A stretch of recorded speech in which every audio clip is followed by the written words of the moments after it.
Happy Saturday! And Silverhand still works for Pseudo. Pseudo Silverhand. It's board. Board is broken. Board is broken. You're broken, board. What's going on? It was a year ago, like this week or so, that whole cyberpunk debacle was unfolding. It was a whole thing. Yeah, And I it's wonder if still that not game's done finished being yet. patched. No, that game is not finished yet. Nope, still buggy as shit. Much better than it was, but still buggy as shit. Though I fully plan to play it again when they finish patching it. I do kind of want to see what it When becomes. it's done, I'll play it again. I still enjoyed it. I had fun. The first Yeah. week of just like nonstop crashes was kind of a pain in the ass, but after that it was I still completed it a few times. And Maybe I'll do a melee character so I can actually win those street fights. those ones were to cheese those really, really hard. Yeah, I cheesed a couple of them, and then I got to one where I was just like, you're not worth it. I just don't want to do this anymore. Yep. Because, like, But you don't. oh my god, I couldn't believe it. Like, sure, I may not be the best in health and physical combat, but I wasn't terrible. Like, I should be able to at least kind of hold my own. But it was like, I needed 70 punches on the fucking guy to put him down, and he needed 3 on me. I was like, what the fuck is this? Need more Anyway. cyberware. Yeah, clearly. But you're not allowed to use your cyberware in those punches. I went and got cyber bladey arms, the mantis blade things. It's like, oh, I'm gonna fuck you up now, and then I'm just punching the guy. I'm like, why am I punching him still? Let's cut him up. It'll be fine. Anyway, Tarkov. We get to talk about Tarkov. And Tarkov, indeed. there is one piece of semi-sad and semi-happy news all at the same time. If you look right above the rainbow shell, you'll see there's a new kind of painting hanging there. You can't see the whole thing. You can just see the bottom of part of it. But there used to be 2 pictures of Terra hanging there. Pre and post-morph. They were sold. Hooray, That's good. but also rip. Yes. Yay, I miss them. But it's always nice to know that somebody likes your art enough to fork out that kind of money for it. 'Cause they're not cheap. They're not cheap. They're original paintings. Yep. And it's a lot of work. A lot of work goes into those paintings. Many hours of love. She makes like minimum wage when she sells them, basically, just because of the amount of time put into them. But we love your Pookie art, Pookie. All right.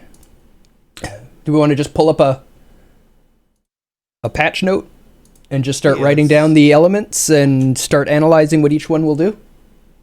Yeah, sure. Let's start pulling up the patch notes. Let's take a look at those. Talk about things that we think are neat. Talk about things that we think are important. I'm just going to put them down one at a time from the top.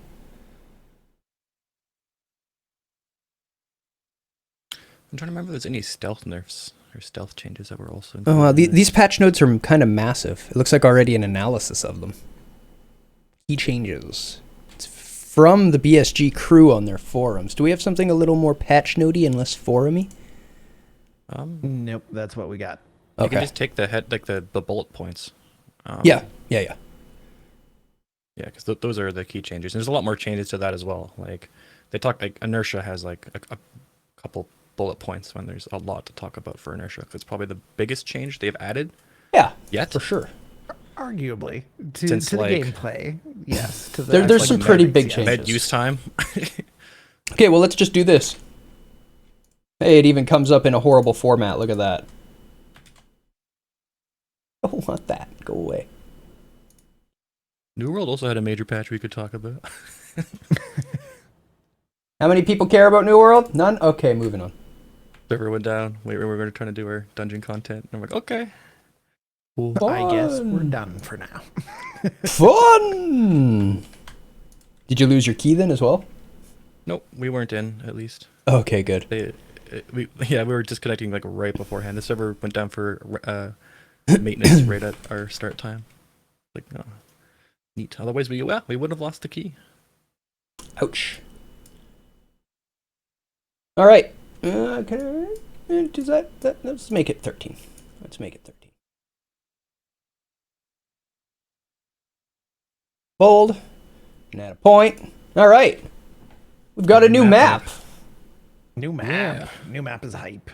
I haven't seen much of it yet, other than other people doing it, and it looks wild. I know Pseudo's been there a fair bit already, so let's let Pseudo rant about Lighthouse. Sure. My only complaint is that you can't actually get a lighthouse. You get fucking scav snipered, which is hilarious because you think you'd be able to get there, right? Name of the map, like, oh, I wonder what's there. You're all curious. You're walking, and everyone starts getting shot at. You're like, okay, No, I mean, but they're Nikita has said that it is coming. Lighthouse Yeah. is coming. It's just not there yet. yeah. It's just funny because you'll spawn and you use it as a reference point, and then you go, we should maybe find a map of it to pull up, maybe like a user created map. Make sure to give them credit, but to kind of go over. There the are layout of maps it. already available, like real proper map. Oh, wow. This is not the actual map. This is a map. Yeah, but yeah, wherever we got it from, just make sure to, because most of these are still like user created. I don't know if they provide official ones yet. As far as I know, this is all we've got. These user created maps. So here's the lighthouse you're talking about here. Yeah, so it's a very, very long and narrow map. Yeah. And yeah, very far south is that lighthouse. If you go on that bridge there, you get fucking popped. Okay, so don't go here. So The- the current theory about the lighthouse is because there is the USEC camp in the middle of the map. Well, I guess the north end of the map. That the bears will have their in-game trader down at the lighthouse, and the USEC will have their in-game trader at the USEC camp, which I think is pretty neat. Yeah, the other theory too is that the bears stuff is going to be on streets. It's going to be like the GRU, I believe, or whatever their the special forces are called. They're going to roam those streets, and they're going to shoot USEC on sight. So they're going to be kind of like a roaming version of the rogues. So like lighthouse might be a USEC thing, and then streets might be the bear thing. But right now it kind of just sucks for bears because you just can't go near that water treatment plant, which is the north side of the map. That's this? Which is the This is so that's USEC area? Waiting for the cursor to update. Yep. Yeah, it is. And yeah, it's a really cool addition they've added, which is the rogues, which were bugged for a bit, which was nice. I got some good starter You took loot out of advantage that. of that real good. Yeah, got a few really good, hauls out of that. We tried to attack them as USEC one time to see if we could snipe them all out and see, but unfortunately their AI just kind of cheats a lot, which is kind of unfortunate. Sometimes it's needed in multiplayer games to keep balance. Yeah, but the way it is here, it's just not great. It's like they'll be adding it eventually, so it's something to come. But it's one of those things where it's kind of hard depending on how you want to do it. Like there's only really the approach of just like chatting up and having to just kind of assault them and go from the left and clear your way through. Mm-hmm. You can't really snipe them because if you shoot one, they just kind of laser you, and you can't relocate because the moment they peek, they just know where you are.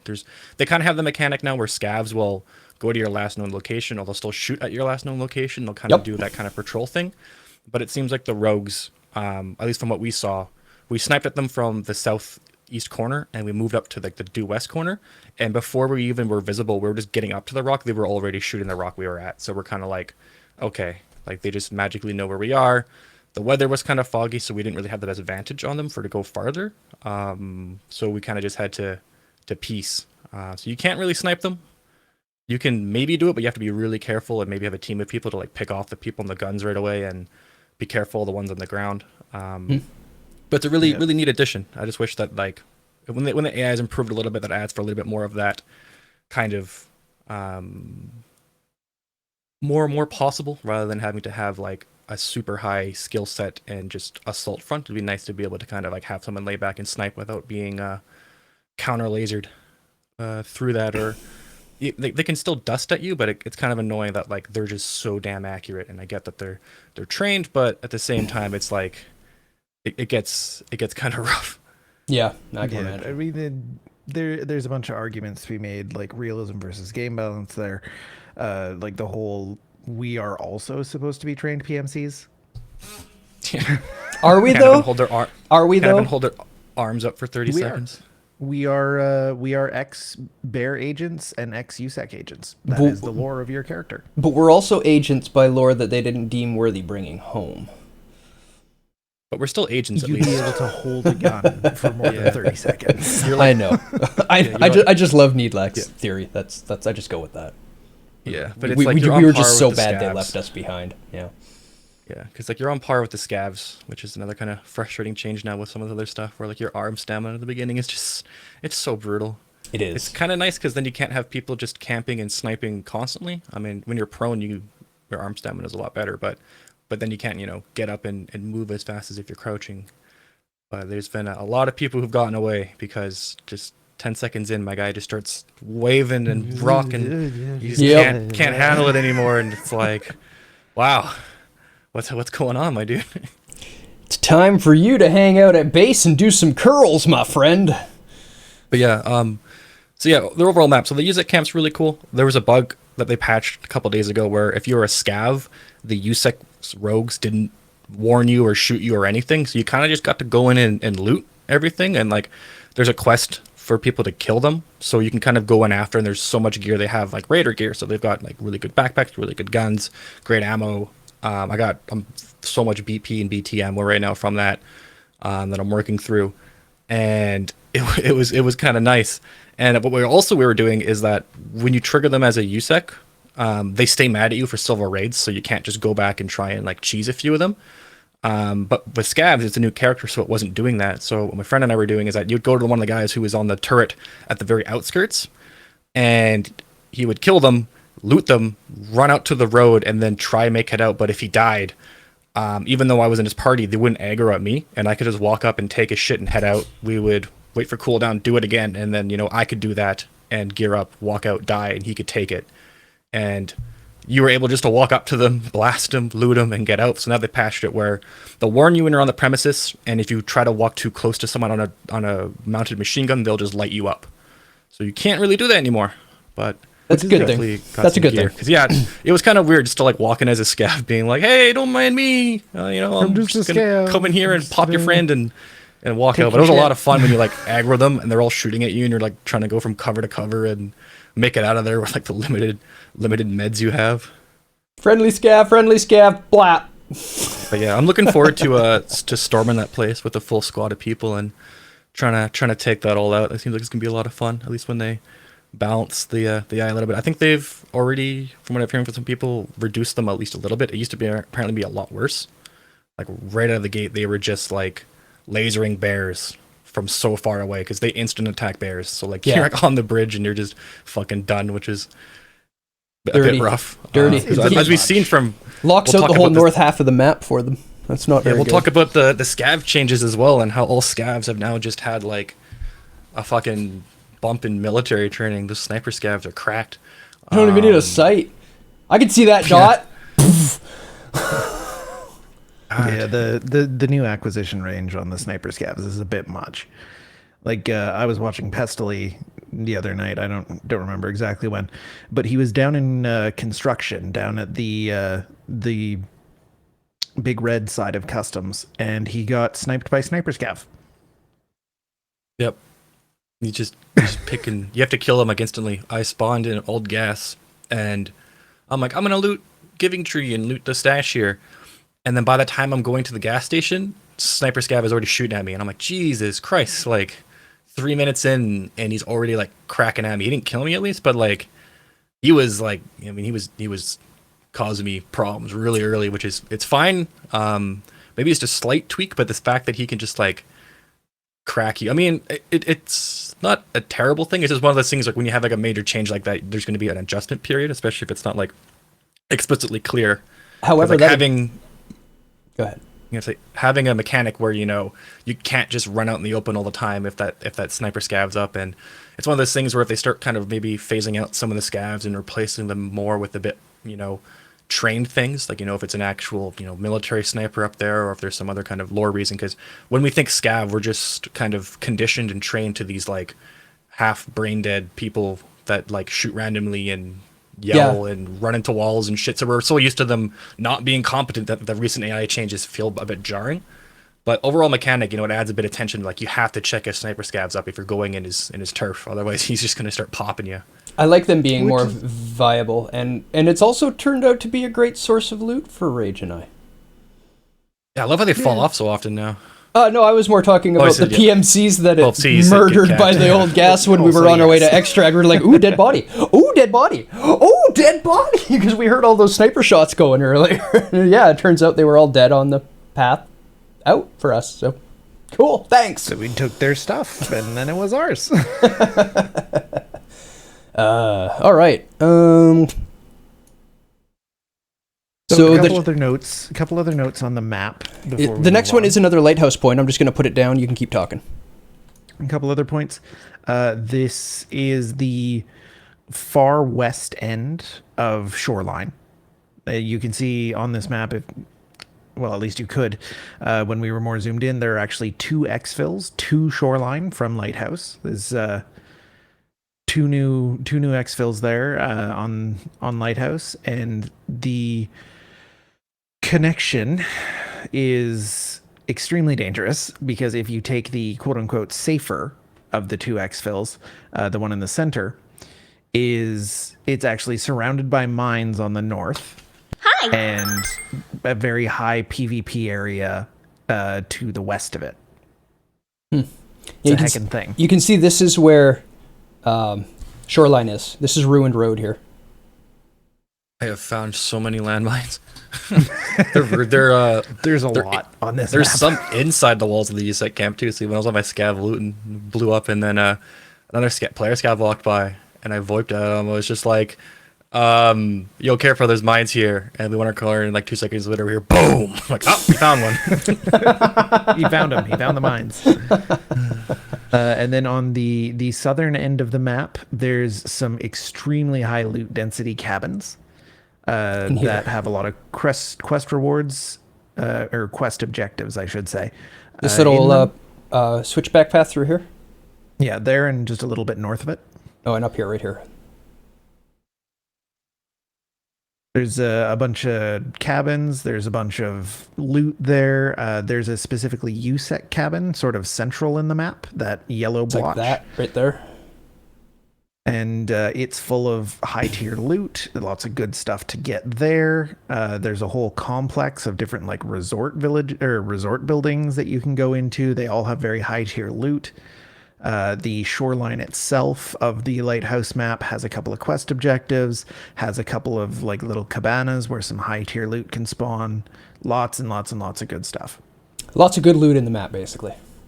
Yes, this is intended to be like reserve level map. This is you come here pretty late, you need to be prepared. Yeah, obviously by the amount of high tier scavs and military people. Yeah. You come meaning business. You got to come meaning business. So the reason I wanted to put the second part down is because Lighthouse location will feature a new AI type, which we've already been kind of touching on, so I wanted to get that down. Yeah. And the only other thing I have to add about the new rogues is that after the patches, the rogue AI has been tuned down and it is possible to snipe them. It's just still very difficult. As it should stay difficult. I agree. I don't think it should be easy. Yeah, it should require effort, but like, yeah, the fact that you can snipe a few of them, but then you can't shoot anymore was the kind of problem because you can't even peek them. Like, Yeah. Even if you relocate and like before our heads were even showing, they were just shooting at us, and it was like, oh, lame. Like we can't even try and look at them because if you look, which one of my buds did, he just instantly gets dropped, and you're like, oh fuck, okay. Turns out you need to expose your head if you want to look. Yeah. They've got pretty good aim. Yeah. Yeah, it's like my main issue is that like there's no Not too like, OP. They've patched it. yeah, I wouldn't mind it. This was this week. I don't know if I'll have to try it again. I'm down to go and try and snipe at him again if the weather's good. Yeah, like my main issue is the whole like the unfair advantage where they just happen to know where you are. It wouldn't be so bad if they were looking around and then they saw you and then shot. It's the fact that like before you're even over the wall, they're kind of shooting at you. So it's like there's literally nothing you can do. Like it's an unfair advantage. They just know where you are. You know, you don't even get to take a shot at them. So if you take a shot and miss, you're even more screwed because you'd even get the kill on the guy you're shooting at. Now his buddies will also do it. It would be nice if that was a mechanic too, where, you know, you could kill some of them without alerting absolutely everybody. But I mean, there's improvements that'll be added. The overall USIC camp is a really cool addition to the game. Yeah, big Yeah. agree. Yeah, there's a lot of work to be done on it, but there's a lot of time to do the work. It's coming. The map is Yeah, I was happy for- nowhere near done. For new map, I can't remember what the last map Reserve, was, isn't it? Because there's been so many expansions. Reserve was the last one that was added, and it was 2 years ago. So it's the first new map in 2 years. There's been so many expansions. Like I know Reserve also got the expansion because all that underground stuff wasn't on launch. Interesting. That's a big part of that map too. Same with like customs and woods. Like customs, all fort and all that area, that wasn't all there. And on woods, everything north of where Sniper Scab is, that wasn't all there either. That's all new. That would drastically change that map, yeah. Yeah, they were very tiny before. Difference. Yeah, so the same thing's probably coming to Lighthouse as well. Right now, it's not a huge map, and there's not a whole lot going on for it. Other than besides a lot the of good USEC road loot. camp. Yeah, but there are a decent amount of loot. But it's also very open, so you will just get sniped a lot. I will not be surprised if they end up adding this to the shooterborn Oh and yeah. heaven requirements. You've got the if they space for it. dropped. I don't know. What's one of the ones you got? Woods Reserve. Interchange. Interchange is gone. They dropped that already. I thought I saw it on there. This No, time it used around. to be. They moved it to Reserve. It's Reserve, Woods, Shoreline, and Customs. It's customs. Customs is what I was thinking of. I want them to drop customs and do lighthouse instead. There's always a lighthouse. I can see them probably just adding it as an additional one and not dropping. This isn't even the first lighthouse, Dank.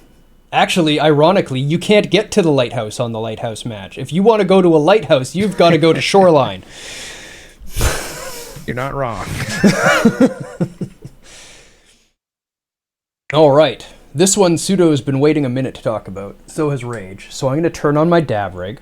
I'm going to post the note, and then I'm just going to peace out for a minute. I'm assuming it's inertia. The stream hasn't updated yet. Yeah, there we go. Inertia. So lots to talk about with inertia. Lots to talk about. So first, we'll start by defining how this game implements inertia. The way that Tarkov implements inertia is that all of your actions have resistance to them. You need to build momentum while you're doing an action. Whatever that action is, it can be turning around, it can be leaning, it can be going prone, it can be crouching, it can be running, it can be walking around. You need to build up speed while you're doing the thing. And this addressed a couple of really, really nasty things that you could abuse in the game before, with the lack of inertia, which the number one of which was the term jiggle peeking, which is when you just in out on a corner in order to either gather information or take pot shots, and it makes you near impossible to hit. Because latency. Yeah. And it was real dumb. And it's gone now. I like it. Yeah, it's real scary when you're getting held on a corner. It's like you kind of have to commit to your peak and your push. You can't just like nudge a little bit. You can kind of do it with the slow lean, but you know when they're before it kind of did a 180 because before you had a peeker's advantage, where especially with the way the netcode was working before, and it seems to be different now, is that when you pushed and peeked, you know, you would get to see and get the first shot off, and now it's kind of when they're holding that angle, it takes you so long to do these actions that when you run out and peek and see them, even if you see them first and try and shoot them, your guy can't really stop and shoot them first. They're just going to be able to unload on you. So it takes some getting used to, but it's nice not to have that full super fast range of motion, not having people just kind of absolutely sprinting around and, you know, running right through corners and spamming back and forth. You know, they have to kind of commit to what they're doing and actually be a bit more careful and tactful with their actions. And I think I'm pretty sure it's a exponential curve in and then an exponential curve out, or exponential curve in, logarithmic curve out on all actions, which ends up with a sort of slow ramp up and then acceleration and then a slow ramp down when you're doing something. Yeah, which weight and stuff like that, and encumbrance plays a big factor into that too, like the armor you're wearing, your backpack, and all that kind of good stuff. So dropping your backpack is even more helpful nowadays before engagements. How about Yeah, that Remember to inertia? pick it back up. Yeah, remember to pick it back up. How about that inertia on the jumps? I kind of love it. Yeah, I'm so used to I like love it a cheesing lot. up to certain spots, and like now you can't because you have to actually have room to, you know, get to a jump rather than just like running against a wall and spamming jump and sliding up. I was more talking about those few jumps where once in a while the inertia bugs out a little bit and you get so much forward Just momentum yeet when it. you jump that you just fucking yeet over things. That's Yeah. actually not inertia. That's a mechanic in the game. Is it? If you time your jump so that you're jumping on your dominant foot and all of your PMCs are right-handed, you jump on your dominant foot, you jump farther. Yeah, you can. I You'll did see not know Willer that. Z. That's amazing.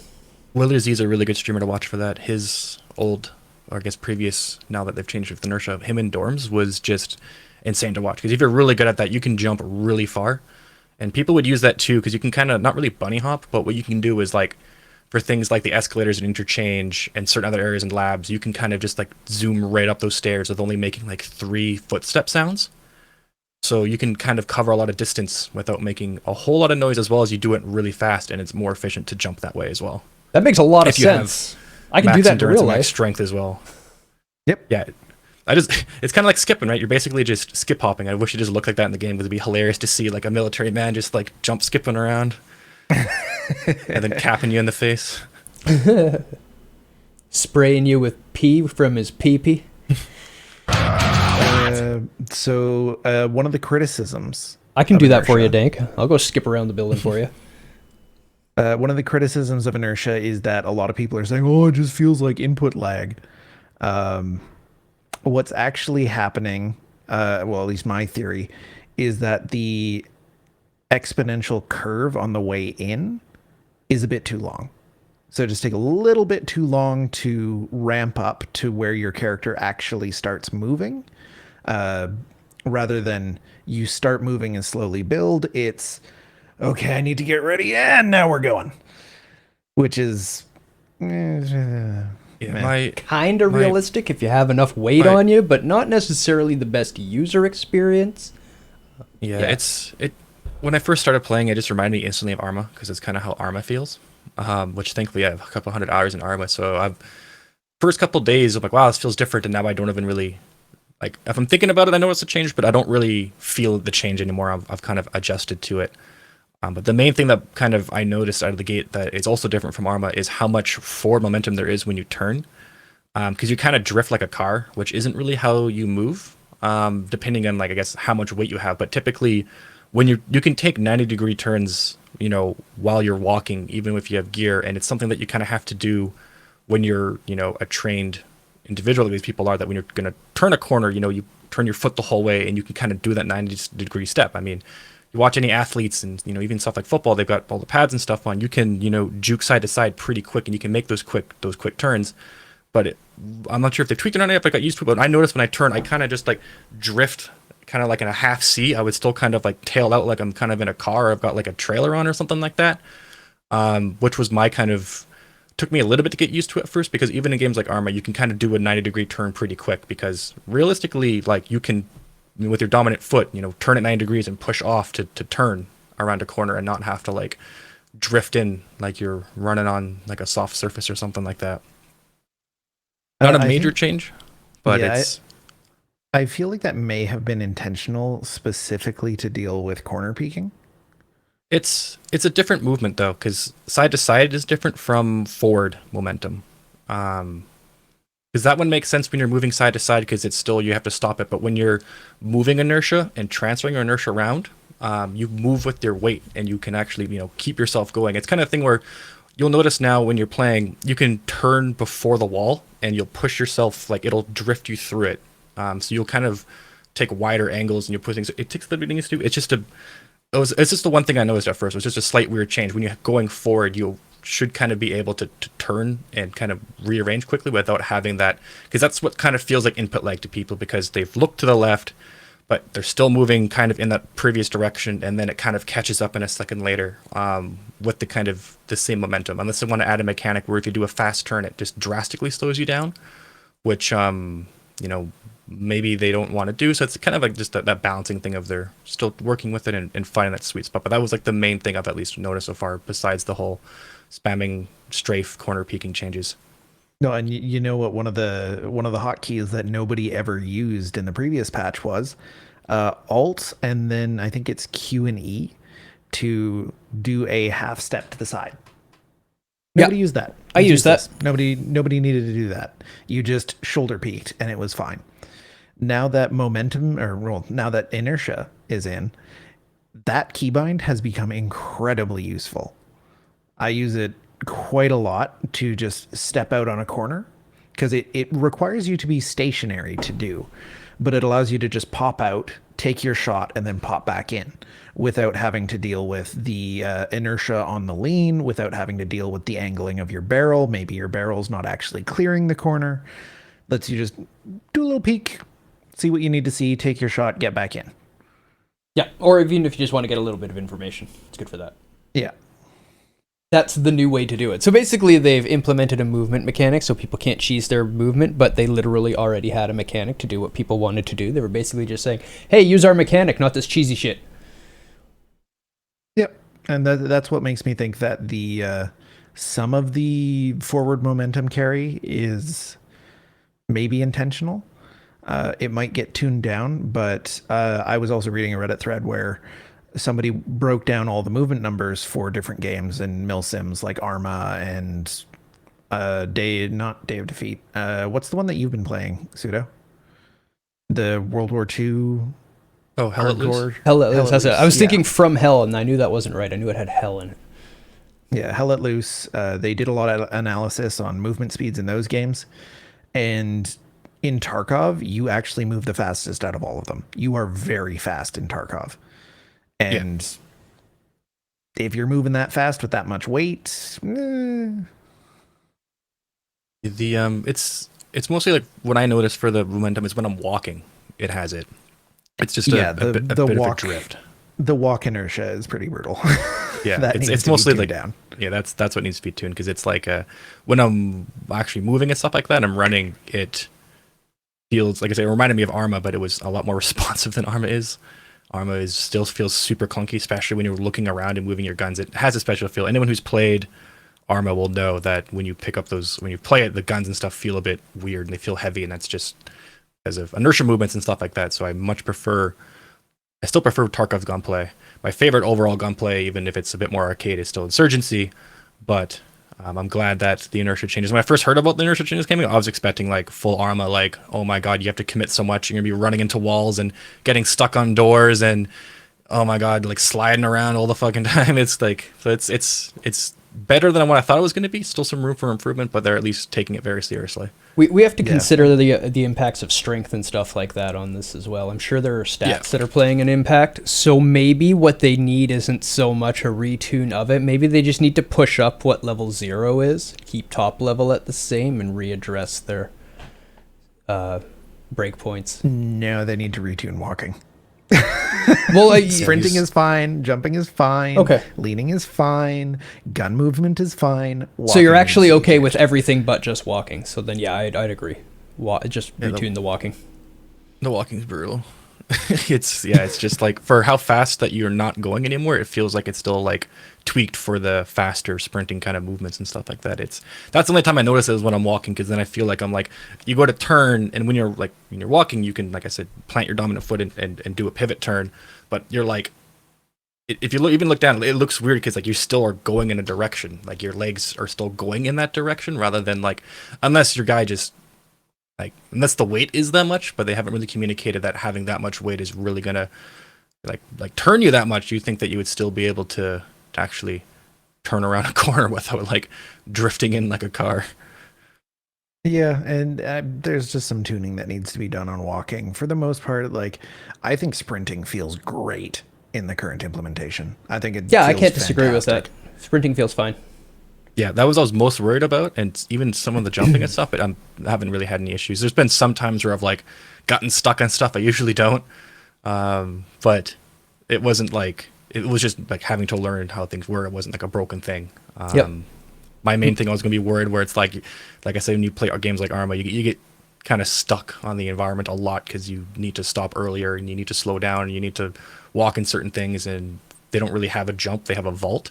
And it was kind of funny. The game felt so much like Armor to me at first that I was actually pressing V to try and vault over things. I kept pulling my knife out. And I'm like, oh no, this is not that game. Like, right. My brain was just so tuned and used to that kind of feel that was like my immediate muscle response. It was really funny. So, and as another note, we did bring up stats a little earlier. Tarkov is, at the end of the day, an RPG. The strength does impact inertia. It does. It changes how much weight you can carry before the effects of inertia start taking place. So at max level strength, you get 10 kilos for free. And if they haven't changed what elite strength gives you, then your equipment also doesn't weigh anything. So you will be at minimum weight easily when you've maxed out strength. Interesting. Definitely worth maxing out. That's so nice. Endurance is also really good. Elite strength needs to be removed from the game.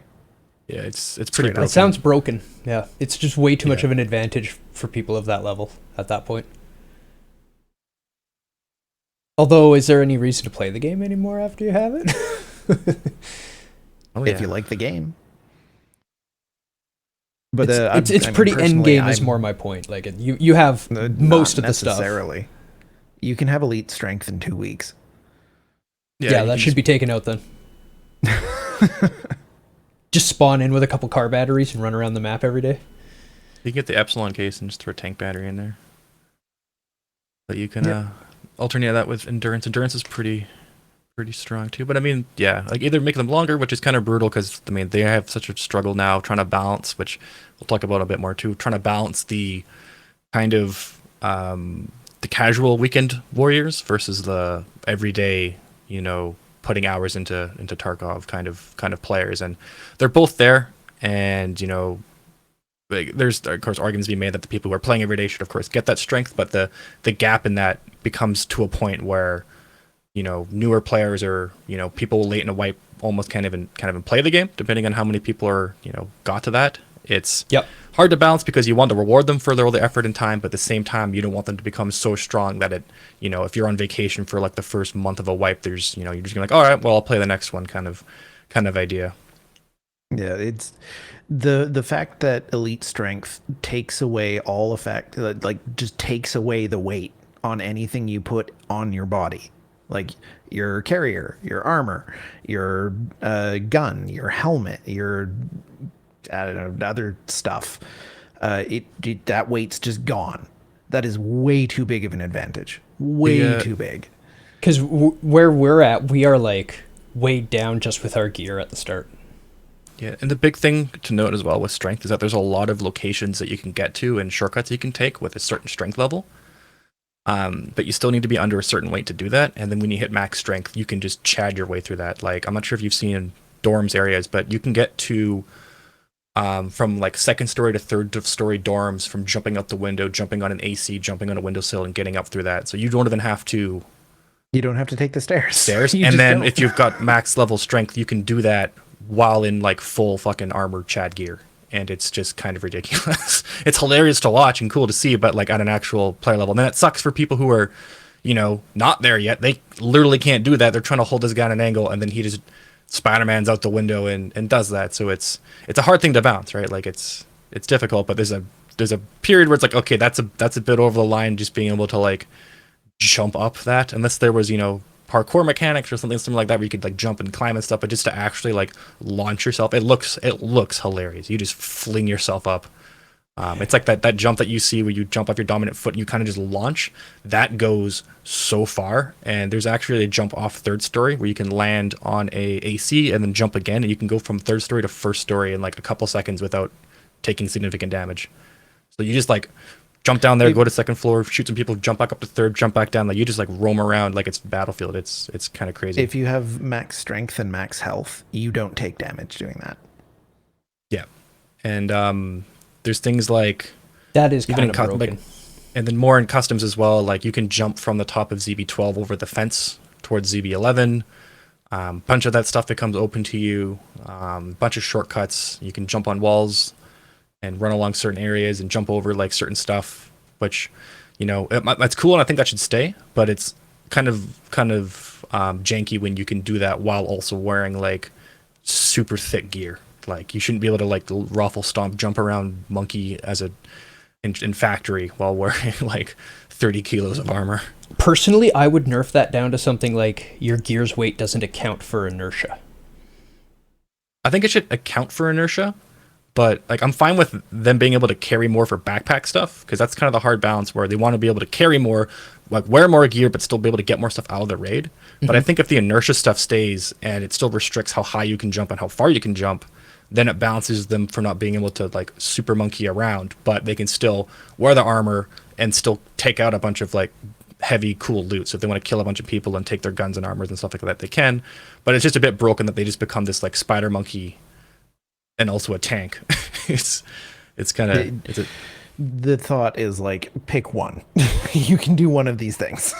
Yeah, and I agree with that. Okay, I guess just keep the gears effect on you, or the armor's effect rather. Take out the weapons.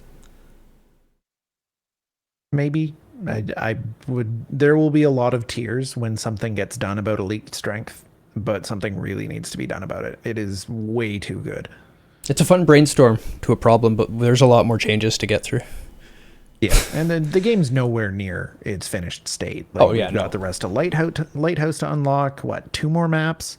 They're still saying they're gonna join all the maps together. There's tons of mechanics that still just haven't been implemented. Like half of the skills in the skills page are just disabled because they haven't been implemented yet, and some of the ones that are enabled don't actually do anything.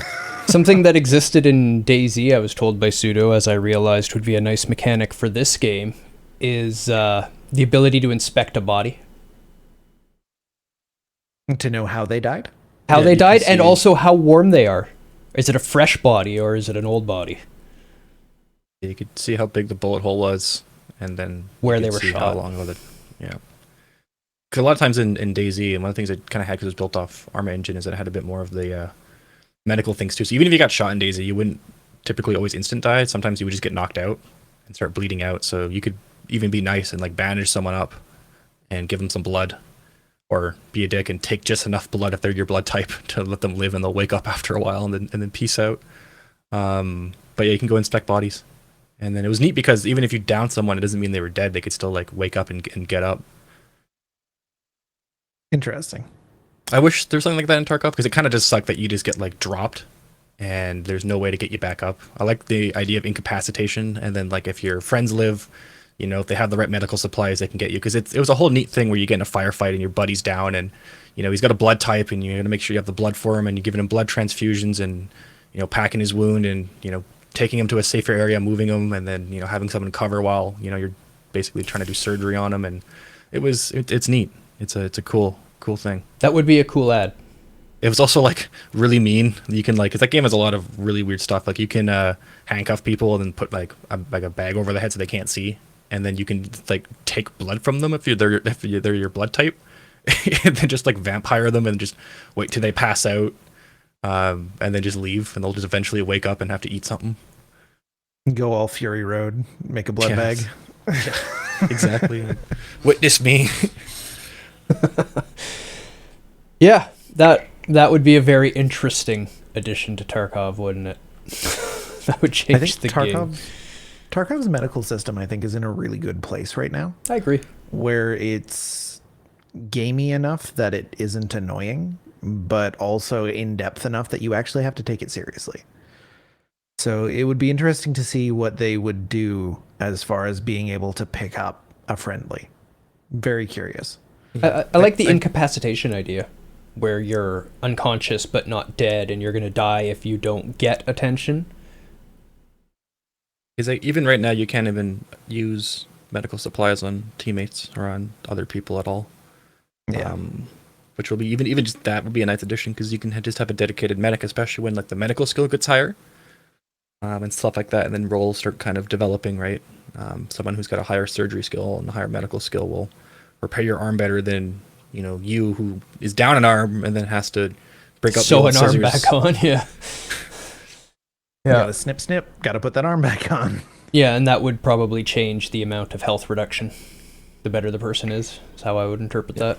Yep. Number 4 is expanded crouching and getting up mechanics. God, this is so hard to get used to. I actually kind of love it. I think it's great. So the gist of this is that crouching, when you are getting up from a crouch, costs stamina.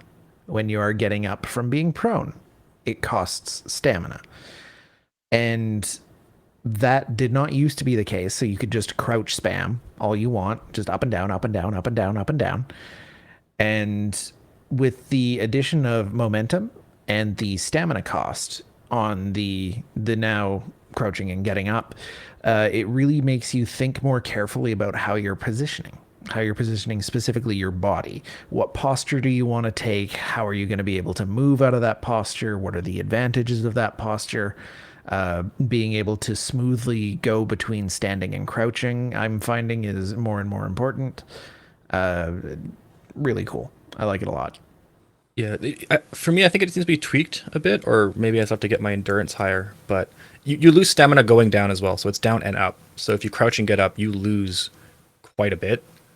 And for playing for so long, I'm so used to, like, every time I loot something, I crouch and turn around just to make my target smaller. And then, I'm like, oh shit, that costs me like quite a bit of stamina, because then I have to get back up. And the time between regenerating your stamina is quite a while now as well. But it's weird because you can only crouch up and down a few times.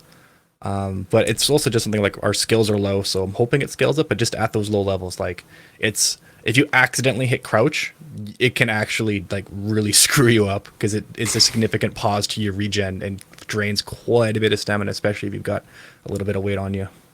Yeah, them quads start burning, right? Yeah. I think it will be less of a problem as we level up, because the stamina pool, it gets bigger. You get more efficient at using it. It's just brutal. Like, I want to crouch to loot this thing, and this thing's on the ground anyway, so you think I would be crouching, but if I crouch, I'm going to lose half my stam, so it's like, fuck. I want to move after searching this thing too. Half is a bit of an exaggeration. It's not that much. I lose a quarter to half when I do it. It's kind of messed up. Especially when you get some weight on you, it's a lot. Like, I don't lose anywhere near that much. No, I lose a lot. It's weird. I lose like to the point where I don't chunk. How's your I don't lose. I'd say I lose a quarter to a third. Huh.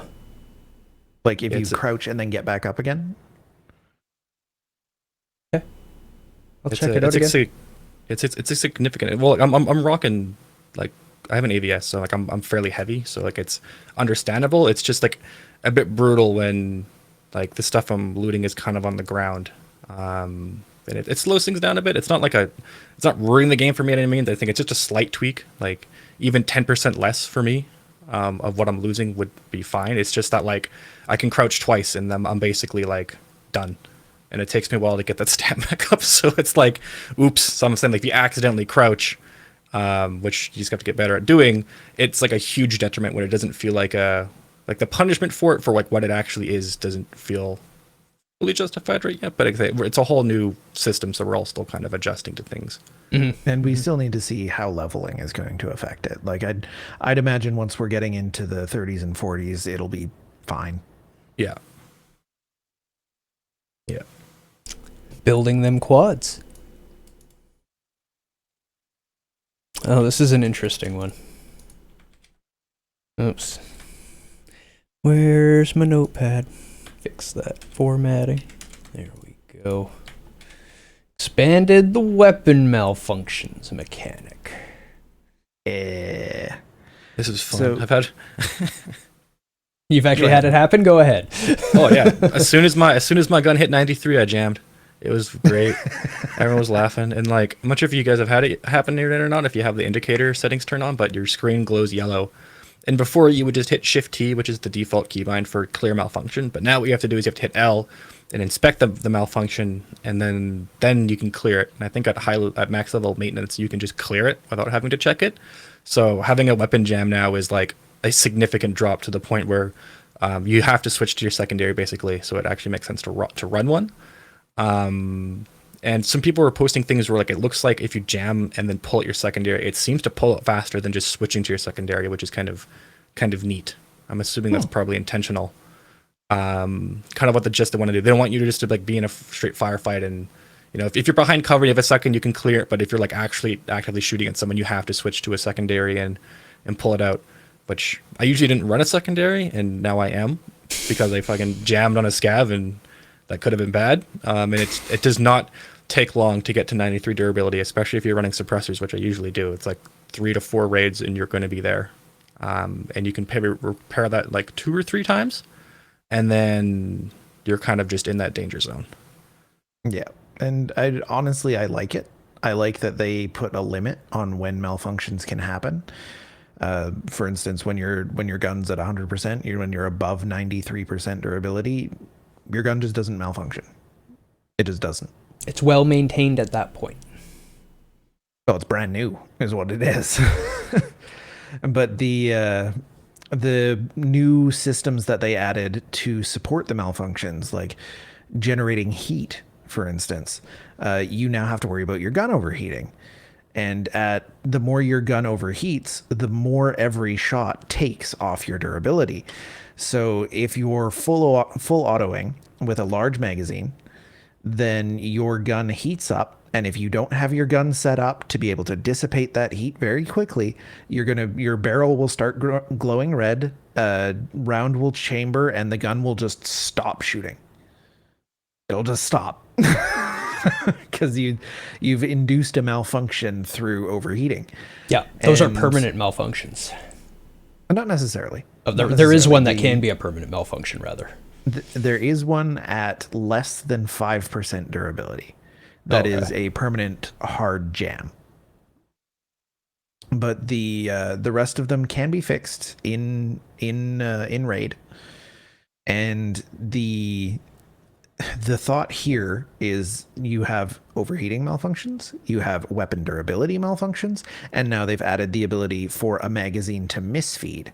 And the chance of a misfeed is much higher the larger your magazine is. So if you've got like a 75 round drum on an AK that you've kitted out for minimum recoil, you can't just mag dump anymore. Odds are you're going to get either a misfeed, which you need to clear, a heat related malfunction, or your durability is going to drop like crazy, especially if your gun is suppressed, because suppressors also increase the rate at which you burn the durability on a weapon. So they've effectively punished mag dumping through the malfunction system. And I think that's generally a good thing, but one thing that they haven't sort of accounted for is all weapons now have an unrealistic amount of recoil on them. All of them. God. All of them. And it makes the stock M4 and the stock AKs completely useless. Even like I can't even handle AKs anymore. They just buck wild. Tried using one the other day, and with low weapon skill, it's like he's never even held a gun before. It just jumps everywhere. Yeah, it's bad. The pattern now is if you're taking a single shot and you're placing it, aim down sights. If you need to full auto, do not aim down sights. I think it's stupid. I think aim down sights should always be better because it costs you to be able to do it. You need to wait for your gun to come up. You don't know where your gun is pointing until it's in front of you. And that's currently not how it is. If you're full auto, hip fire. It's actually not hip fire was the kind of confusion on it. It's called point shooting. So they're still holding the gun in a ready position, which is straightforward for them. But bringing it up to your face. The colloquial term that we use for point firing is hip fire. They're different though. Like most of the games have a hip fire, and that's you're holding your gun and moving and then shooting. But in Tarkov, it's an actual difference. It is actually point firing, where you have your gun up in a ready shooting forward position, and that's why there doesn't seem to be that much spread. You can hold your gun a bit more steady that way. If you're bringing it up to your face, you don't have as much actual control when you're trying to aim with it. That's why when you're point firing, you're shooting straight forward point. You can full auto that way. That's typically why you don't actually see a lot of full auto when you bring it to your face. It's going to be a full auto for point firing. So that kind of makes sense in that regard, but it doesn't translate to the game very well. No, no, it really doesn't. And recoil is just unrealistically high on all weapons. Like even the MP5 in Tarkov has way more recoil than it does in real life. I've watched a bunch of footage of people shooting MP5s. They're basically like butter. Like they just brrrap. Yeah, like 9 mil is not a big bullet. It's not going to kick you that much, especially because it's like you're shooting the pistol rounds for the most part. Yeah, in a much like, bigger package than a pistol, so you have a lot more weight to offset that kick from them. Yeah, and like the AK is a big bullet, but like when I shot that, I couldn't see my red dot anymore. It went all the way to the top and then all the way to the bottom, and I was like, wow, fuck this gun. I am not using this at all. And I've been rocking M4s ever since. It's like, wow, that was bad. Yeah, the 7.62 platform does kick like a mule in Tarkov. It is too much, but when you are point firing, you still can't stop it. I have gotten many kills with 7.62 AKs point firing. Yeah, that's how I used it for like most of my like PvP fights have always just kind of been that point firing, which was it's something I got kind of old because I was running a bunch of factory last wipe, and it was like I'm not actually aiming, I'm just running and then holding left click, and it feels like I'm playing Battlefield at that point. But it's like 100% more accurate than Battlefield because unless you're not using like the fucking Glock 18, it just goes like straight center. And even games like Insurgency, like you're gonna bounce around because you're gonna shift vertically. It just like, but there was also a bug with the tactical light where it just gave you a huge accuracy bonus for some reason, just having it on the gun where your bullets would just actually go center screen. So people who were used to knowing where the center of the screen is could just be like deadly accurate, and you could just corner, or you could corner peek abuse, which you can't do anymore thankfully, and just tap right in the center of the screen, and you would just get the guy down the hallway like no problem. But yeah, it's the aim down sight and shooting. It's wild. I'm gonna try and pimp one out and see how bad it is. But I tried one that I had it was pretty good that I got off a guy I killed, and I tried using it, and I'm like, oh dear God, I can't aim this gun. I shoot once, and like I'm using a hollow sight, and it just like it went all the way up and then all the way down. I'm like, holy shit, like what like it was like it was wild. I was very scared. I'm like, I have to survive the rest of the raid with this. Yeah, it's too much. But I'm using a AKMS with, or not an AKMS, an AKM, straight AKM, with the wooden stock, which actually has higher recoil reduction than the polymer one. The polymer one just has better ergo. An RK3 and a VS combo without even a foregrip. And I've found the recoil to be acceptable as long as you aren't trying to ADS and full auto. Like if you're point firing and full autoing, it's totally fine, not a problem. And if you're ADS, then just pop single shots. Yeah, of course, I try to do combo helps a lot for that. Small VS combo has like 7% recoil reduction on it. The one that I have right now, I can do small bursts while ADS, depending on the range. What caliber? What gun? 7.62. 2 to 3 rounds. I can hit single with them. Shot. Yeah, I guarantee you're not hitting with the third one. Okay. I've been doing just fine with the practice on it. And you already talked about number 6. Did we? Yeah. Overheating and related effects. Yep.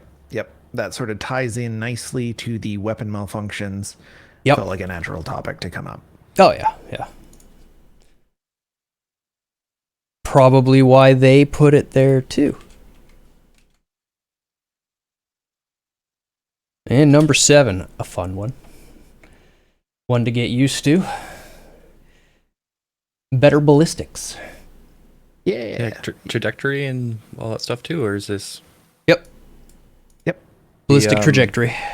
Yeah, this is a change that I'm very glad they had, because it was very weird before, and now it's a bit more realistic. Where I'm not sure if a lot of people know this about guns, but you're kind of always going to be shooting on an upward slant because you're going to shoot up and then drop.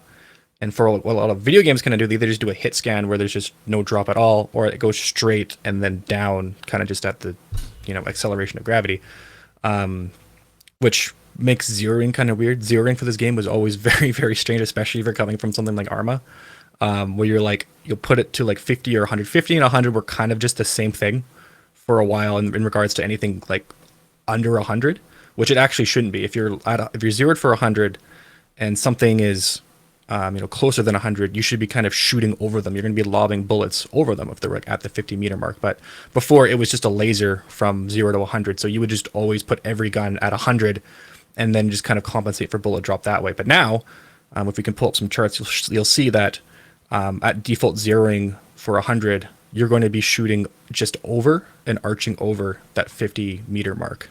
Though this actually shows that the old sorry. trajectory was more of an upwards, and this one's more flattened out. Yes. Or laser. Yes, Yeah. it's still not flat.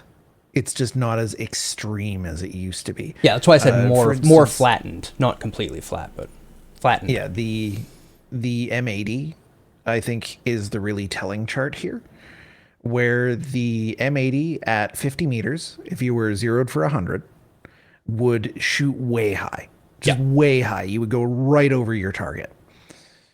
Now it shoots a bit high, which is fine. Like you aim for the chest, you get him in the head. It's all good. But the zeroing before would cause you to entirely miss that shot, which is not accurate. And they've also added damage and penetration fall off on bullets at extreme ranges. So you can see the M80 here, zeroed for 100 meters. By 200 meters, that line is starting to turn green. And as it turns green, that means that bullet is going to deal less damage, and it is going to penetrate less armor, accounting for velocity. This is also impacted by the length of your barrel, which is a very nice add. So if you're running longer than a 20-inch barrel, you will have more distance that you can shoot before the bullet starts to drop and before the damage starts to drop, because the velocity will be higher. Yeah, the big thing is just how aggressive that line was. And before, like when you're at 50 to 100, it would just the actual way the bullet would move, and depending on how you were actually like aiming at things, like say if you're trying to shoot sniper scav, that chart becomes a very weird calculation when you're not shooting straight, when you're shooting like on those upward angles. Yeah. And with that really brutal kind of up and then down, the zeroing was just kind of wild, because it just didn't make sense, because you're always going to be churning up, but you were basically like mortaring in shells before. Like it would go so far up and then so far down, where when you're at 50 or 100, you would especially with like the very fast rounds, it's very different between all the different ammo types too, which you kind of have to take a look at them and see what the changes are. But before, the NATO rounds were just kind of laser all the way through, and it was very weird to zero for them, because their velocity was so fast, but their trajectory charts were kind of different for the most part for everything else because of that. And like the way the calculations were working, it was very strange. You basically just left it on 100 and it was a laser, but then you use any other gun, and as you can see from how aggressive those fall-offs were, they just kind of didn't really make too much sense. If it was really weird to use, you'd be like shooting way over targets. You'd be trying to zero in, and like you'd be shooting at 50 and trying to use millidots to drop it, and you won't hit shit. But then you would change it to 100, and then you can use millidots to drop it, and you would be able to do it kind of no problem. It was a very weird kind of adjustment curve to that. I had a real hard time figuring out and dealing with the heavy upward. My aim was just completely off for so long when I started playing, and I noticed like I was just better in this patch. I'm just better now, and that's probably a big part of it. Like I can more naturally aim.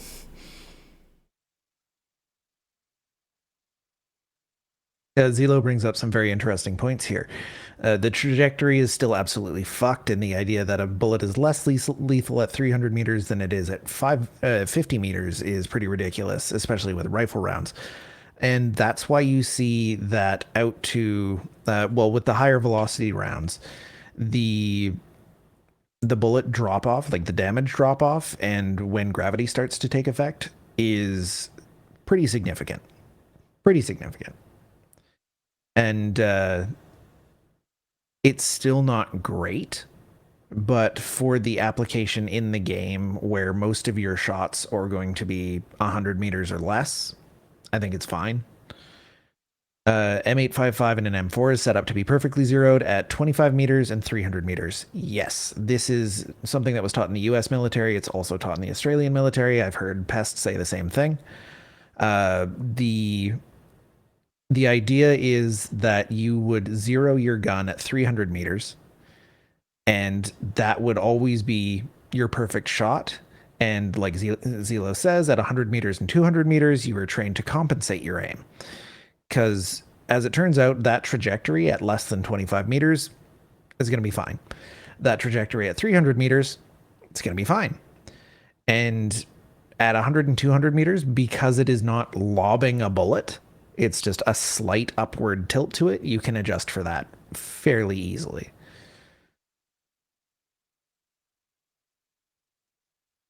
Getting better. Like I said, it's noticeably better to play it. It's just so much more intuitive to aim. And especially when you're using something like an M4 round, a 545, or not a 545, a 556 round. It's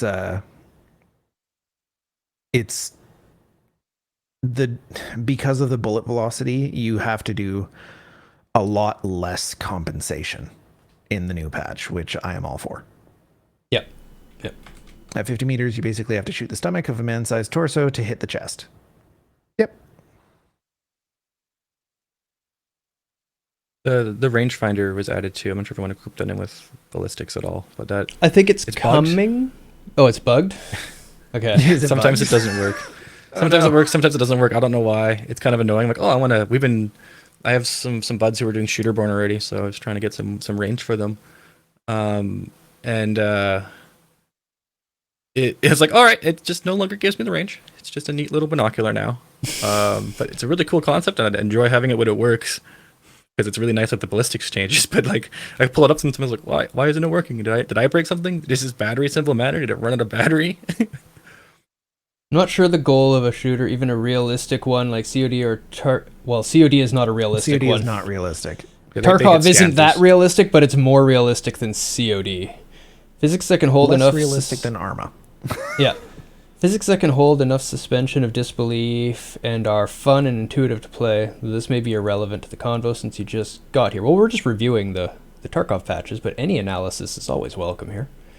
Yeah, there's definitely the whole how to balance, realism versus, it's still a game, right? Like, if it was realistic, it's war, and that's not very fun. If you get it real, like, that's actually kind of terrible. And it's, even if you abstract it a bit, it's, kind of messed up how much we kind of glorify it through video games and play it. But it's because we abstract it through that arcadiness. You get your leg shot so much and you just happen to do surgery on it and you're like, I'm fine. It's not a big deal and it's good. But realistically, like, you would never be the same and might even, and you would bleed out in about 3 minutes because odds are they hit the carotid artery. Yeah. And you couldn't just take some painkillers and just sprint to an extract and pay someone 200 or 1,000 rubles and then just go right back in there. Pop a Propanol and run it off. Yeah, so it's always a balance between that of, like, giving that immersive experience, but still tailoring it and detailing it to where it's, fun. And you'll see there's a lot of games that'll say, hardcore survival, and you play it and you're like, this is ass. This is just hard, and why would I do this? Frustrating, and it's like, why? Like, I don't want to have to survive. We evolved as a society to not have to do this anymore. Why am I now paying money to subject myself to this? But sure. Talking about Green Hell? Kind of. Green Hell was that borderline of, like, it just kind of kills you a lot. But there were some mods and stuff for, like, some of the Arma and some of the survival stuff where it's like, there's so much to manage. And it's like, the games that have, like, all the individual nutrition, calorie, all that stuff, and you're like, yeah, this is neat, but also, like, I don't even do this for myself in real life. Like, I'm not counting my goddamn calories. Like, I don't know how much, nutrition I'm eating, and for some reason, all of a sudden, it's, like, super brutal in this game if I don't eat enough protein. Adjusted to recoil. Go ahead. And something we brought up a little bit earlier, I don't know if you stepped away and missed it, but the application in this game is not how it would be realistically. Most military engagements take place at 100 meters or more in open combat. You're either within 25 meters or you're over 100 meters.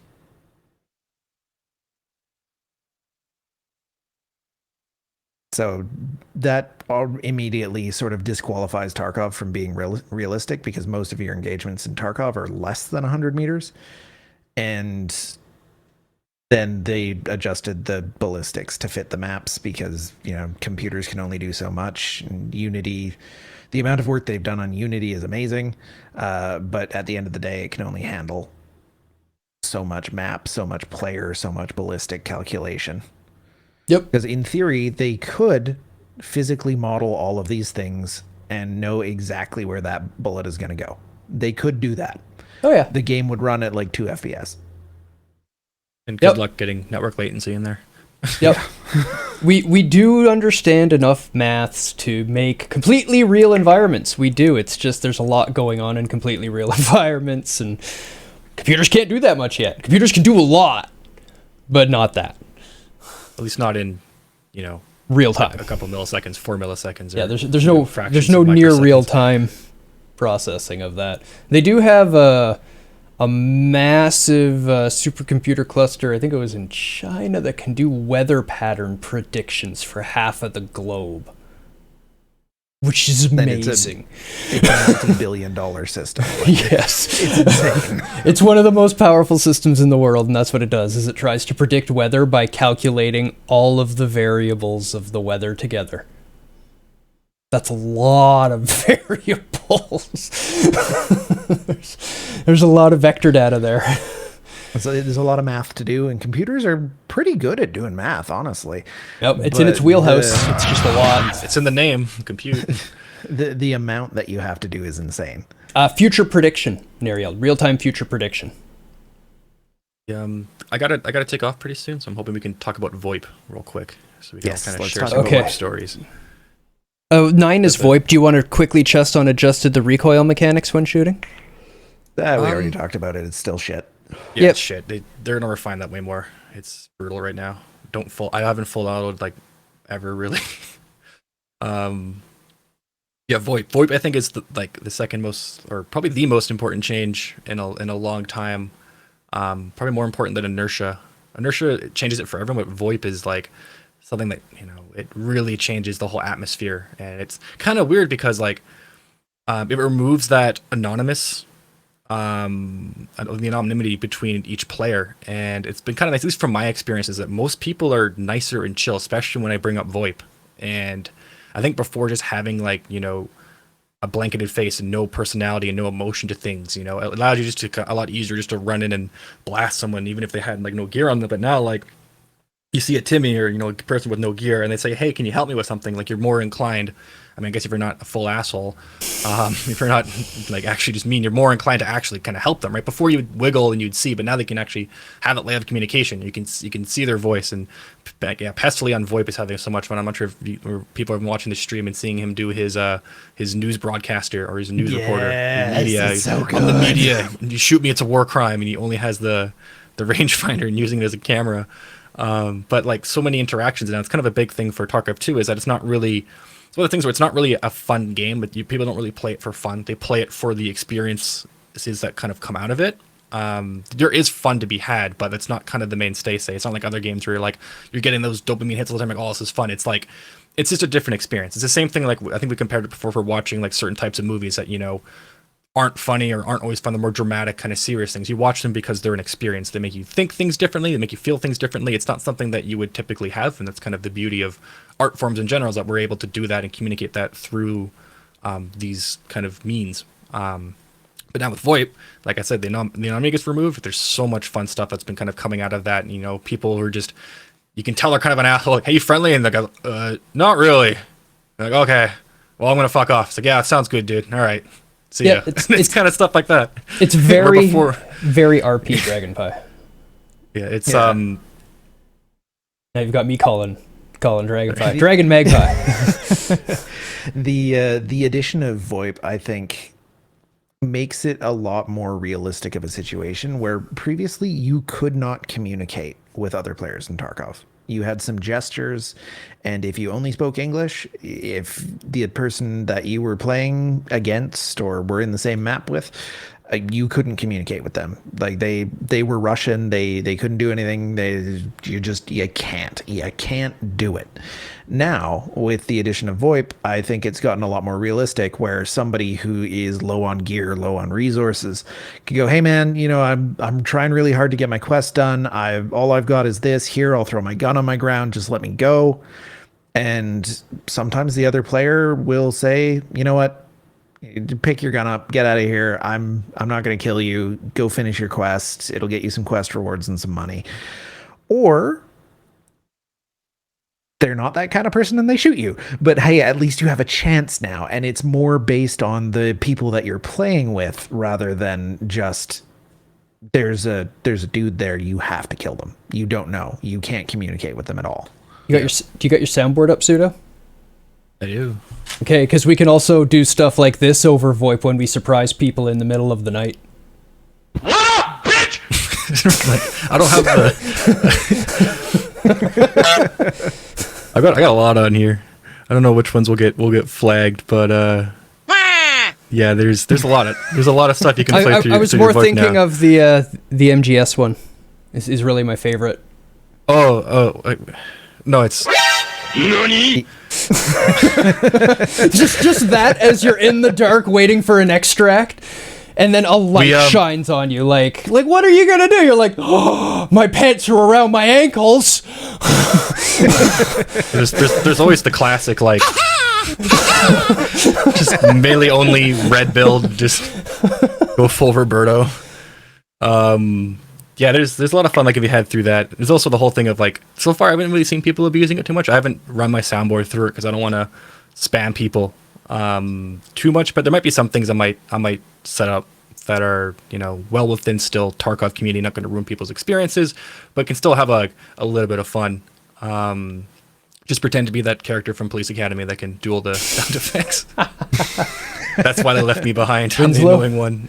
Yeah, but yeah, it's one of those things where like the other day we were playing, we're in dorms, and there was a guy in 2-story, and he's like, "Get out of my swamp!" And we're like, "Okay," and we're like, "We're gonna go to 3rd story," and he's like, "Okay," and we just did that, and that would have been possible before. You can kind of like say ceasefire. That was about the only thing you could do, and there's no personality to it, right? Like it was hilarious. He said that, but like this guy is kind of funny. Like if he said like, "Hey, fuck you guys, get out of here," like it's something like if you're more aggressive, you might have been like, "Hey, screw this guy, let's go kill him," right? Or like, I've got grenades, let's throw them in there. Yeah, like there's a lot more. It's a lot of things we don't really realize until we have this kind of tool.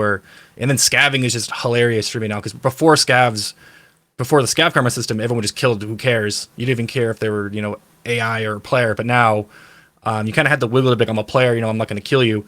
And then they had the karma system, which is like now they're discouraged from killing, and now you're encouraged to work together. And now with VoIP, you can also communicate with people. And even today, I played a quick scav run while New World was down.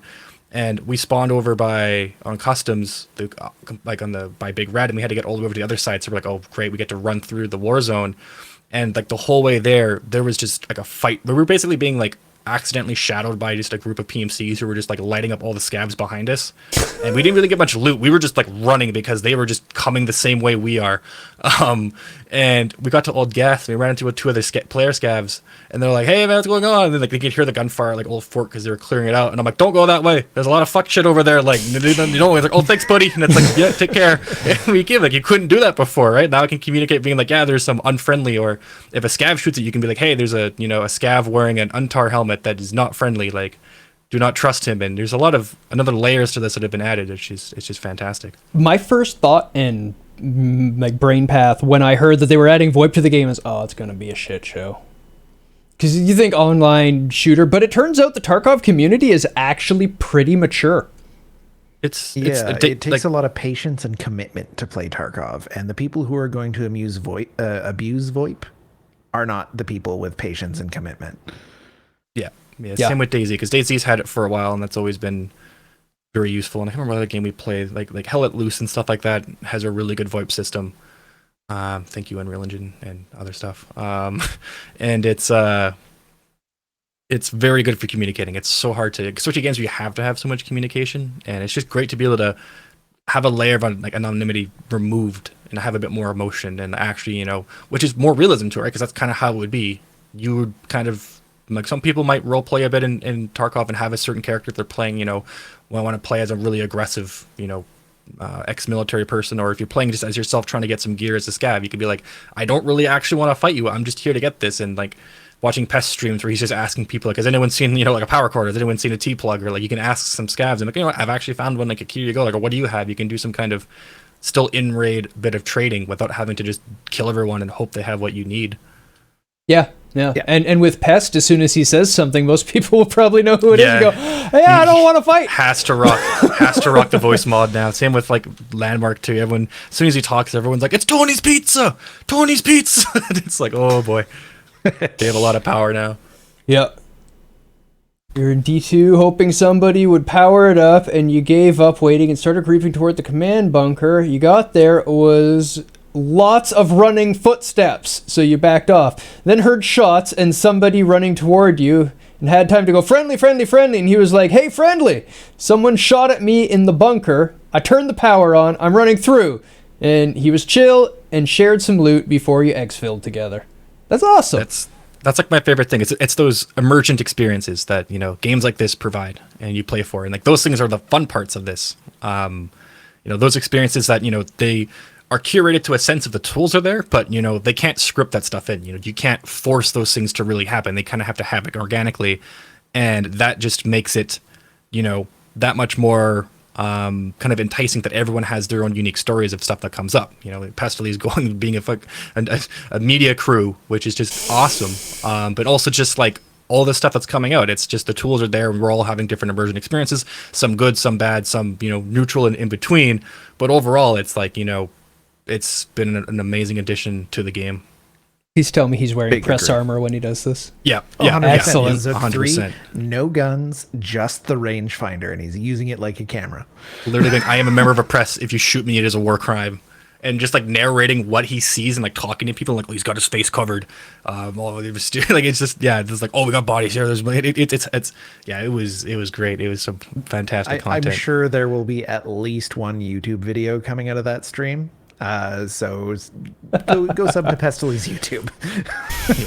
Anyways, I gotta take off. I might be back for a wrap up, or depending on how long it takes me to go grab the thing I need to grab. But anyways, super stoked on this patch. I think some of the most major changes. If you haven't played Tarkov yet, maybe give it a try, but make sure you have some friends to play with too. And this game is very hard solo. We have a community here, so make sure if you want to also play, we're down to help anyone out. We will help you get into it. For sure. I can honestly say from my perspective, this is the first time as a game that I think it's recommendable to people.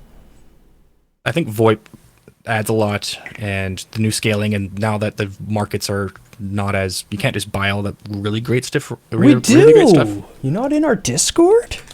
Yeah, so come join the Discord. Even if you do play Tarkov, you're looking for community of people to play with, we are more than happy to help you get your quests done, help you get gear, help, things in the game, or even if you're more experienced and you just want some people to play with, because I've played this game solo for a long time, and it is a rough go. Trying to do those quests where you're sitting in factory hallway holding F for like 20 seconds those aren't fun.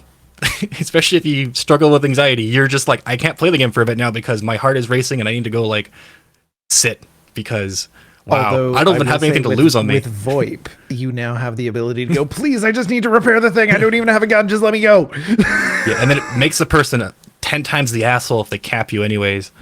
Which, before I go, I'll do one last VoIP story. I was playing with some people, and someone crawled into the USEC camp, or the whatever camp it is in woods, with only a knife.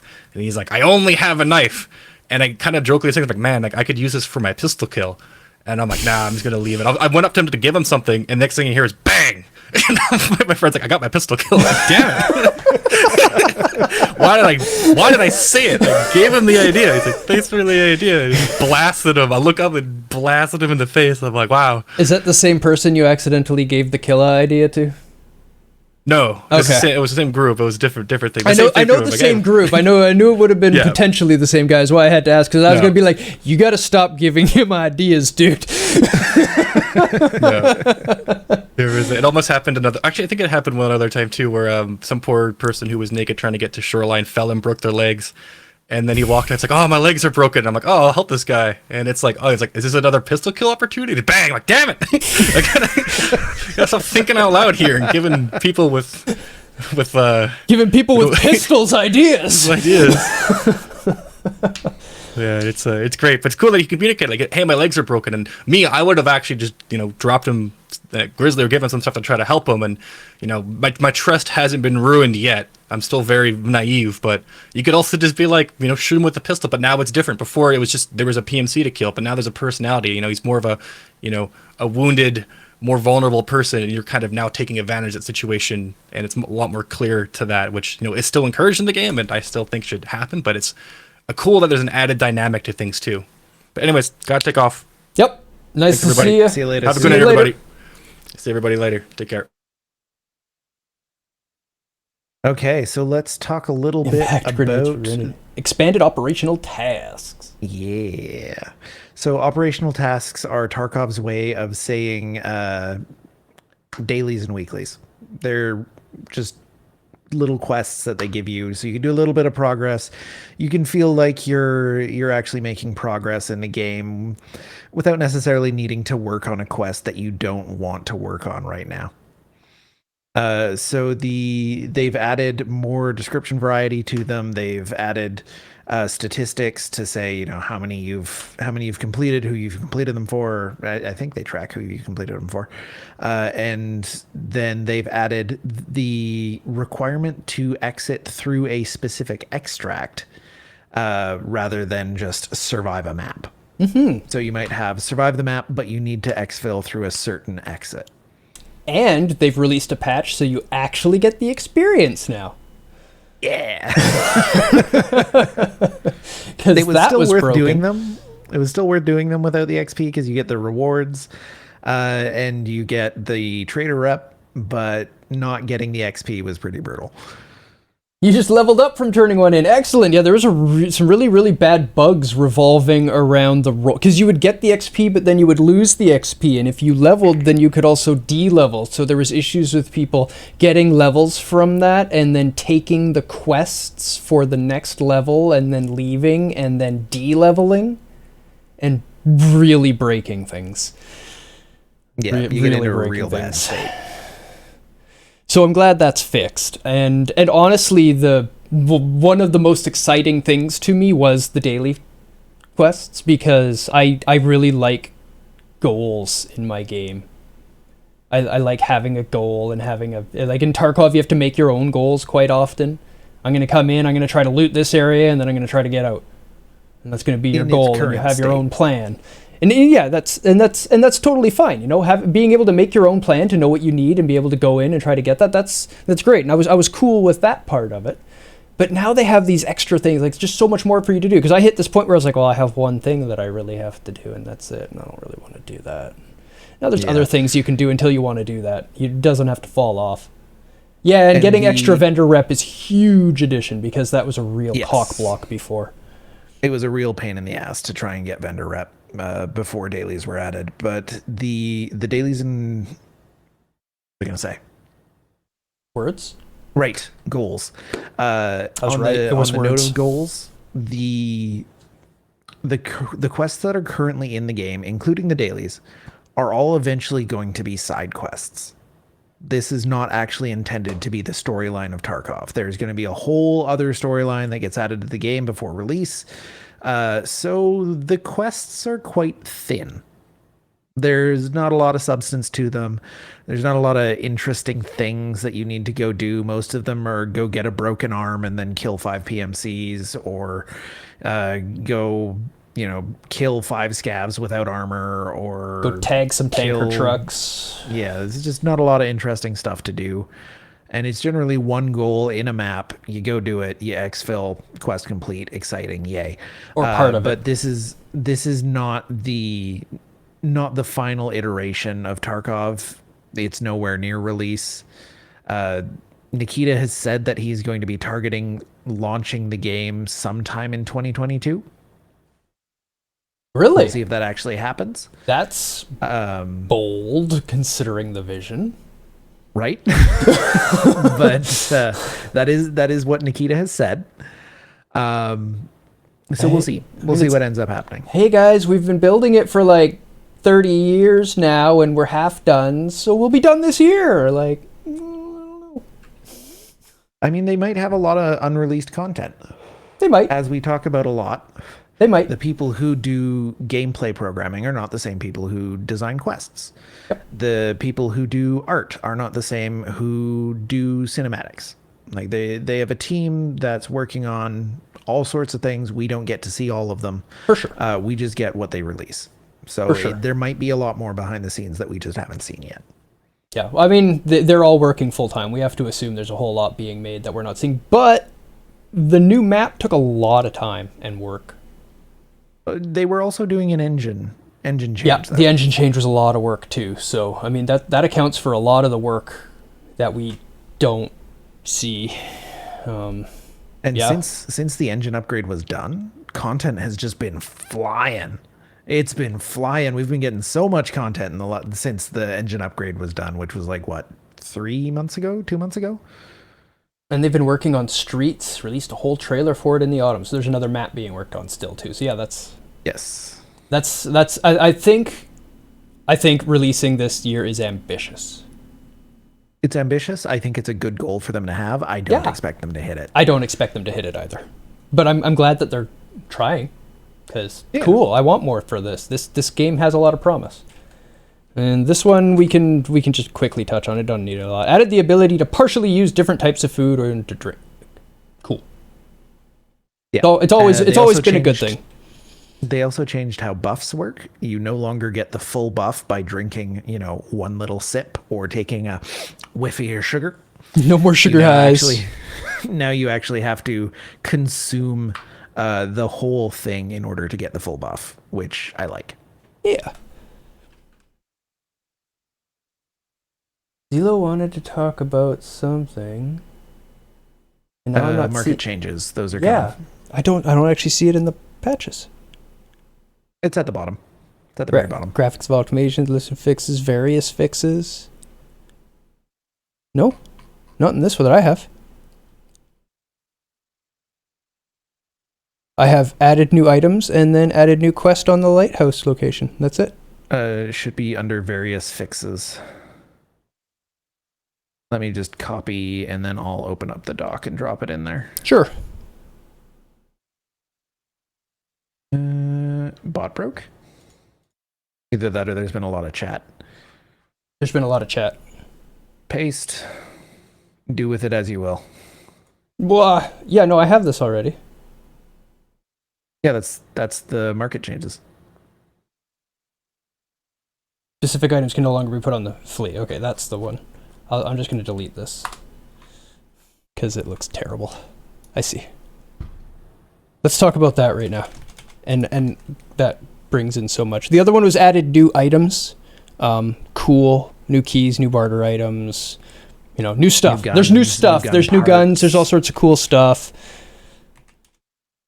It doesn't even list what they are. It just says added new stuff and a bunch of rough description of vaguely what it was. So, which I think is fine. Like they're leaving some mystery. They're letting you go and explore the game and go, oh, cool, I found a new thing. Yeah, totally. And that's what I'm doing too. Go find it. All right. Specific items can no longer be put up and purchased on the flea market. There is one more thing I would like to talk about before we get into the flea changes, which I think are great. It's that they have removed the ability to quick throw grenades. Mm-hmm. You can no longer press G and throw a grenade. Yeah, they explicitly leave things like that out of the notes. That's what I figured. I figured it was intentional, and I understand why they're doing it. And for the same reason, we're not talking about all the new items. We're just saying there's a bunch of new items. Go find them. They're cool. But the ability, the removal of the ability to quick throw grenades. So previously you could press G and your character would just throw a grenade. And there was a whole pattern that they had for which grenade your character was going to throw. You could arrange your grenades in your carrier or your belt to impact which grenade your character is going to throw. But they've removed that. Now pressing G causes you to pull out a random grenade from your carrier or your belt. Random. You don't know which grenade you're going to get. If you want to pick which grenade you're going to get, say you're carrying a couple different kinds, you have to assign them to hotkeys by mousing over. Oh, excuse me. Mousing over and pressing, 5 through 0 in order to assign it to a quick slot. That then allows you to pull out a specific grenade, and instead of just immediately throwing it, your character just pulls it out. He's got the grenade ready. You then need to either left click to throw the grenade or right click to lob the grenade. And you can use that to either scoot it along the ground to get a little bit more distance or go under something. Or you can, lob it up with much less forward momentum than you would have if you threw it. Reminds me of a video I saw of the latest patch.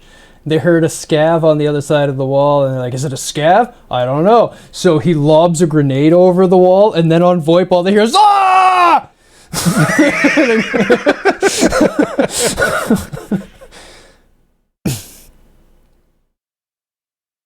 Lobbed over a boulder. Very nice. So now I think we're free to talk about the market changes, which are very important. All keys have durability. That's good. It means getting a key late wipe is not useless. They rebalanced the starting gear for bots and player scavs, which is nice. Before you could spawn with way too much gear and spawn without setups that were actually useless. Mm-hmm. Bunch of stuff, rebalancing task rewards, bunch of stuff changings, balance on specific weapon attachments, bunch of stuff changing where things spawn, all of which are generally good. Yeah. It's nice to change up the spawn locations so that people are not playing the exact same game. And you can get the data that was gotten, make new hotspots, push things around, make a better flow for the map. But it's just new for us is really my favorite part. New shinies. So now, flea market changes, because this changes the game's meta. This changes everything about the game, and we can make some predictions based on these changes afterwards. The first thing that you're going to notice, if you know anything about the game, as you go down this list of all helms and armors that are banned, it's basically if it's like over 4, you're not allowed to sell it on the flea.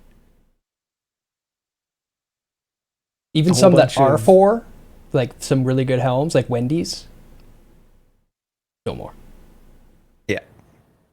Yeah, they took the high end of gear, what people who play the game a lot are using, and removed the ability to sell it on the flea market, which means if you find it in a container somewhere, that's yours now. You got to use it. It encourages you to use rare gear rather than just selling it on flea. As Needlack notes, with a specific exception for boss loot, which is my favorite part because I just wear Killa armor everywhere.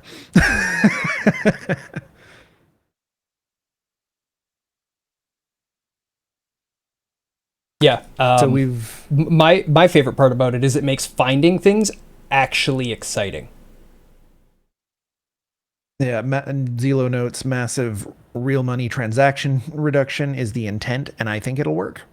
Yep. But even beyond that, I think it actually makes the meta of the game better. Agree. It just improves the game.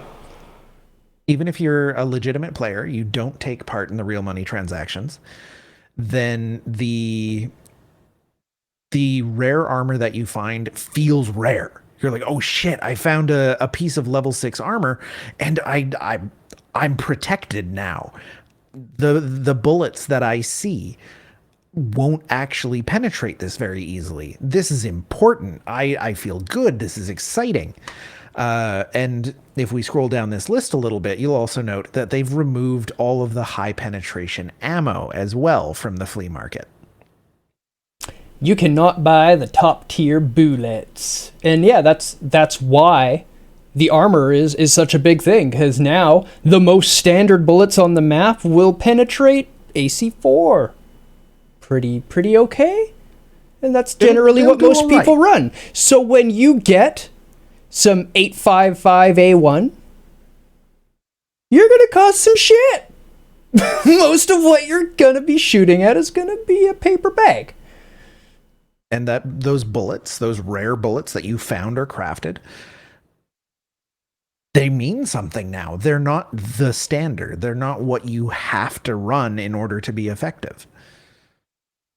Yep, you can actually Chad. Instead of I like it. now we've got FLIR, thermal rifle scopes as well, the Reaper IR thermal scopes, GPN VG18 night vision goggles. So a lot of the thermal stuff is taken out as well. Unless they're pistol rounds. Pistol rounds can still tear people up. Especially AP 6.3. You put AP those in an 6.3 MPX, just yeah. you tear people up with those. The FN40 Mark II grenade launcher is off of there, so that thing's going to be fun. The 5.56 60 round mag, the 5.56 100 round mag, the 7.62 50 round mag, the 7.62 73 round mag. I have one of those. I love that they exist. They're useless. I know. It's such a big ergo hit. And the Terror Group's Labs Access key card. And this is a huge change. Huge change. Because previously, if you found a Labs Access key card, you just sold it on Flea, rather. Because it's 300,000 rubles. And some hacker would buy it. And had some hacker would buy it, and you'd make the money, and you go, whatever, okay, I'm just going to go. If I need another one, I'll just wait an hour and then buy it off a therapist. And I've made 200 grand on that transaction, that one item. Whereas now it's a barter item for, like Needlack is calling out, Scavs asking him in VoIP if they could trade for lab cards. And that's exciting. That's new. That's fun. And then when you find a lab card, you are more likely to use it. Because now it's not just something that you sell and you go, sweet, I got, 300 grand off that. I can buy 2 kits. Now it's I got a labs card. You want to go labs? Let's go get shot by a hacker. Except that now the hackers aren't going to be in labs because it's hard to get into labs now. No, they'll still be there, but they'll still be there occasionally. But the hackers will go to other maps. I'd imagine Reserve is going to be a shit show, for instance. Yeah, the hacker has to farm cards, but they do also have loot radar to tell them who has cards and just go out on the map and there's my card and out. But it makes it a lot harder. It does make it harder, but they'll still be doing it. Anybody who knows security, anybody who knows anti-hacking mechanisms, you can't stop them. Nope. You can't stop hacks. You can't do it. What you have to do is make it as big of a pain in the ass as possible. And then people just go, it's not worth it. Yeah. I think not being able to access the ID of every loot on the map without having seen them might be a nice change. Yeah. That would probably really cut down on it, because then they couldn't just walk into a map and go, there's the card, go grab it and out. And it's a little bit more work, but we're talking minutes. That would require a fundamental recode of how the network code works. Yes. It would. I understand and I acknowledge this, and I agree. It's what I want. It would be nice. Yes. I would appreciate it. It would also reduce the peeker's advantage if all of this was server authenticated, or not authenticated, server authoritative, yes, rather than client authoritative. Yes. And let's take a quick look through a list of fixes. Is there anything really cool in the fixes? An issue where trader restock times were not updated until the client was restarted. An issue when moving the flashlight on the weapon to another slot, an endless charge of the cartridge into the chamber could occur. Oh, that's funny. So I guess if you moved your flashlight and reloaded, then your character would just be like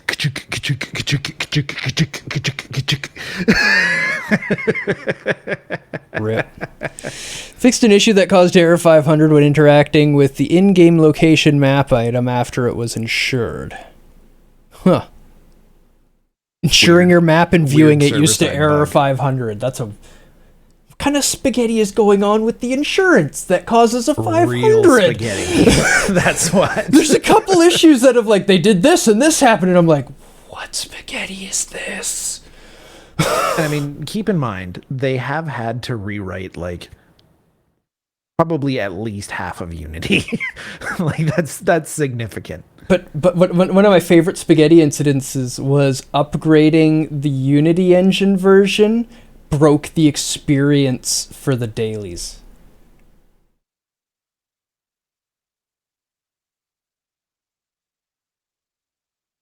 Is that how that happened?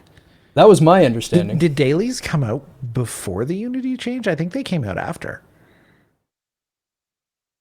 It was Needlac that told me that, I believe. But the new patch definitely broke the experience for the dailies. That is a thing that happened. Daily breakage was in 12.12. Yeah. So like there's some really nasty regressions that they've had. And games are complicated. I'm not going to take that away from them. Games are actually really fucking hard to make. But Needlac was leveling up from them before 12.12. Sorry.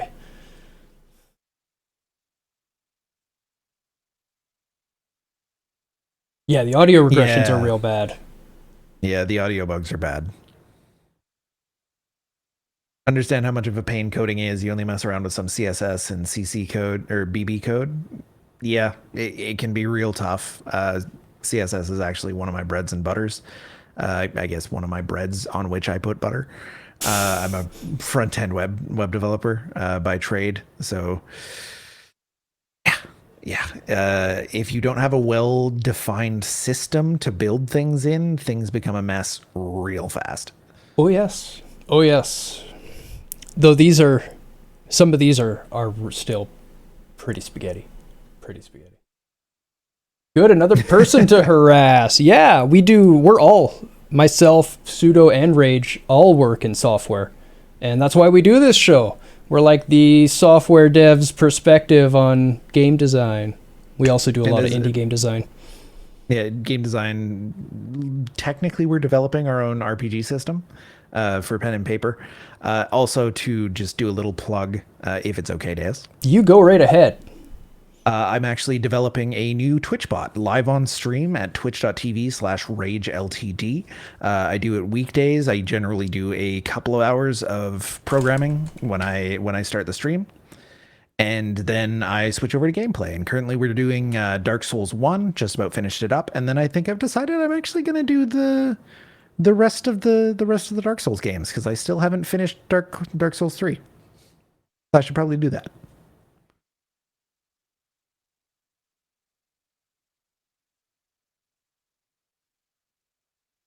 So yeah, come on in. Fixed an issue where the eye protection from the gorilla welding mask was not counted. You could shoot through Killa's mask? Apparently. Huh. Well, not anymore. Not anymore. I'm sad. I wish I knew that sooner.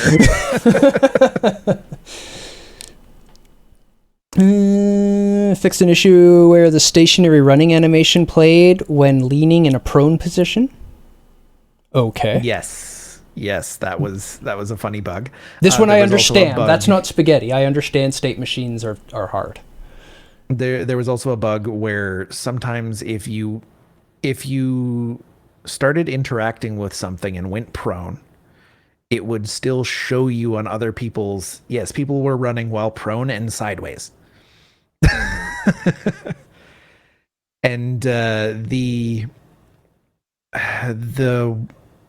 bug was that when you went prone and you were interacting with somebody, on everybody else's client, it would show you crouching and walking in place, which was hilarious. So should you start recommending the tabletop RPG and writing organization software you use? Sure. Is it good? Do you like it? Yeah, so far we've only needed text files because we've done this a few times. We just kind of know how everything links in our mind and need to make some decisions along the way. But it's fun. Yeah. It's fun, and we were including chat, so if you want to partake in the development of the pen and paper, then by all means show up and spit some ideas with us. And definitely watch the VODs. The past VODs about those on YouTube to catch up to where we are, because the combat system is nothing you've ever seen before. It's actually unique as far as I know, and it's turning out really, really well. Fix an issue where more bots spawned in offline mode than needed. That's not an issue. That's fun. No, bring it back. Bring it back. I want the bots back. Bring it back. Yeah. That does explain why every time I offline Shoreline to practice killing, not Rashala, Sanitar, there were like 17 dudes at gas station now. That's amazing. Fixed an issue where Glukar's guard bot would not shoot a player even when still having ammo remaining. Huh. Yeah. Fix that. Yeah. Fix that. Yeah, Glukar's guard bot will now murder you. Fixed an issue where the first examined weapon on an enemy's body was displayed as completely broken. Huh. Never saw that before. I've never had that happen to me. Fixed a visual discrepancy of the progress indicator of loading, unloading cartridges in the magazine. Thank you. Fixed an issue where a click sound could be played after a series of shots from a silenced rifle. Nope, deploying. Time to go, Needlack.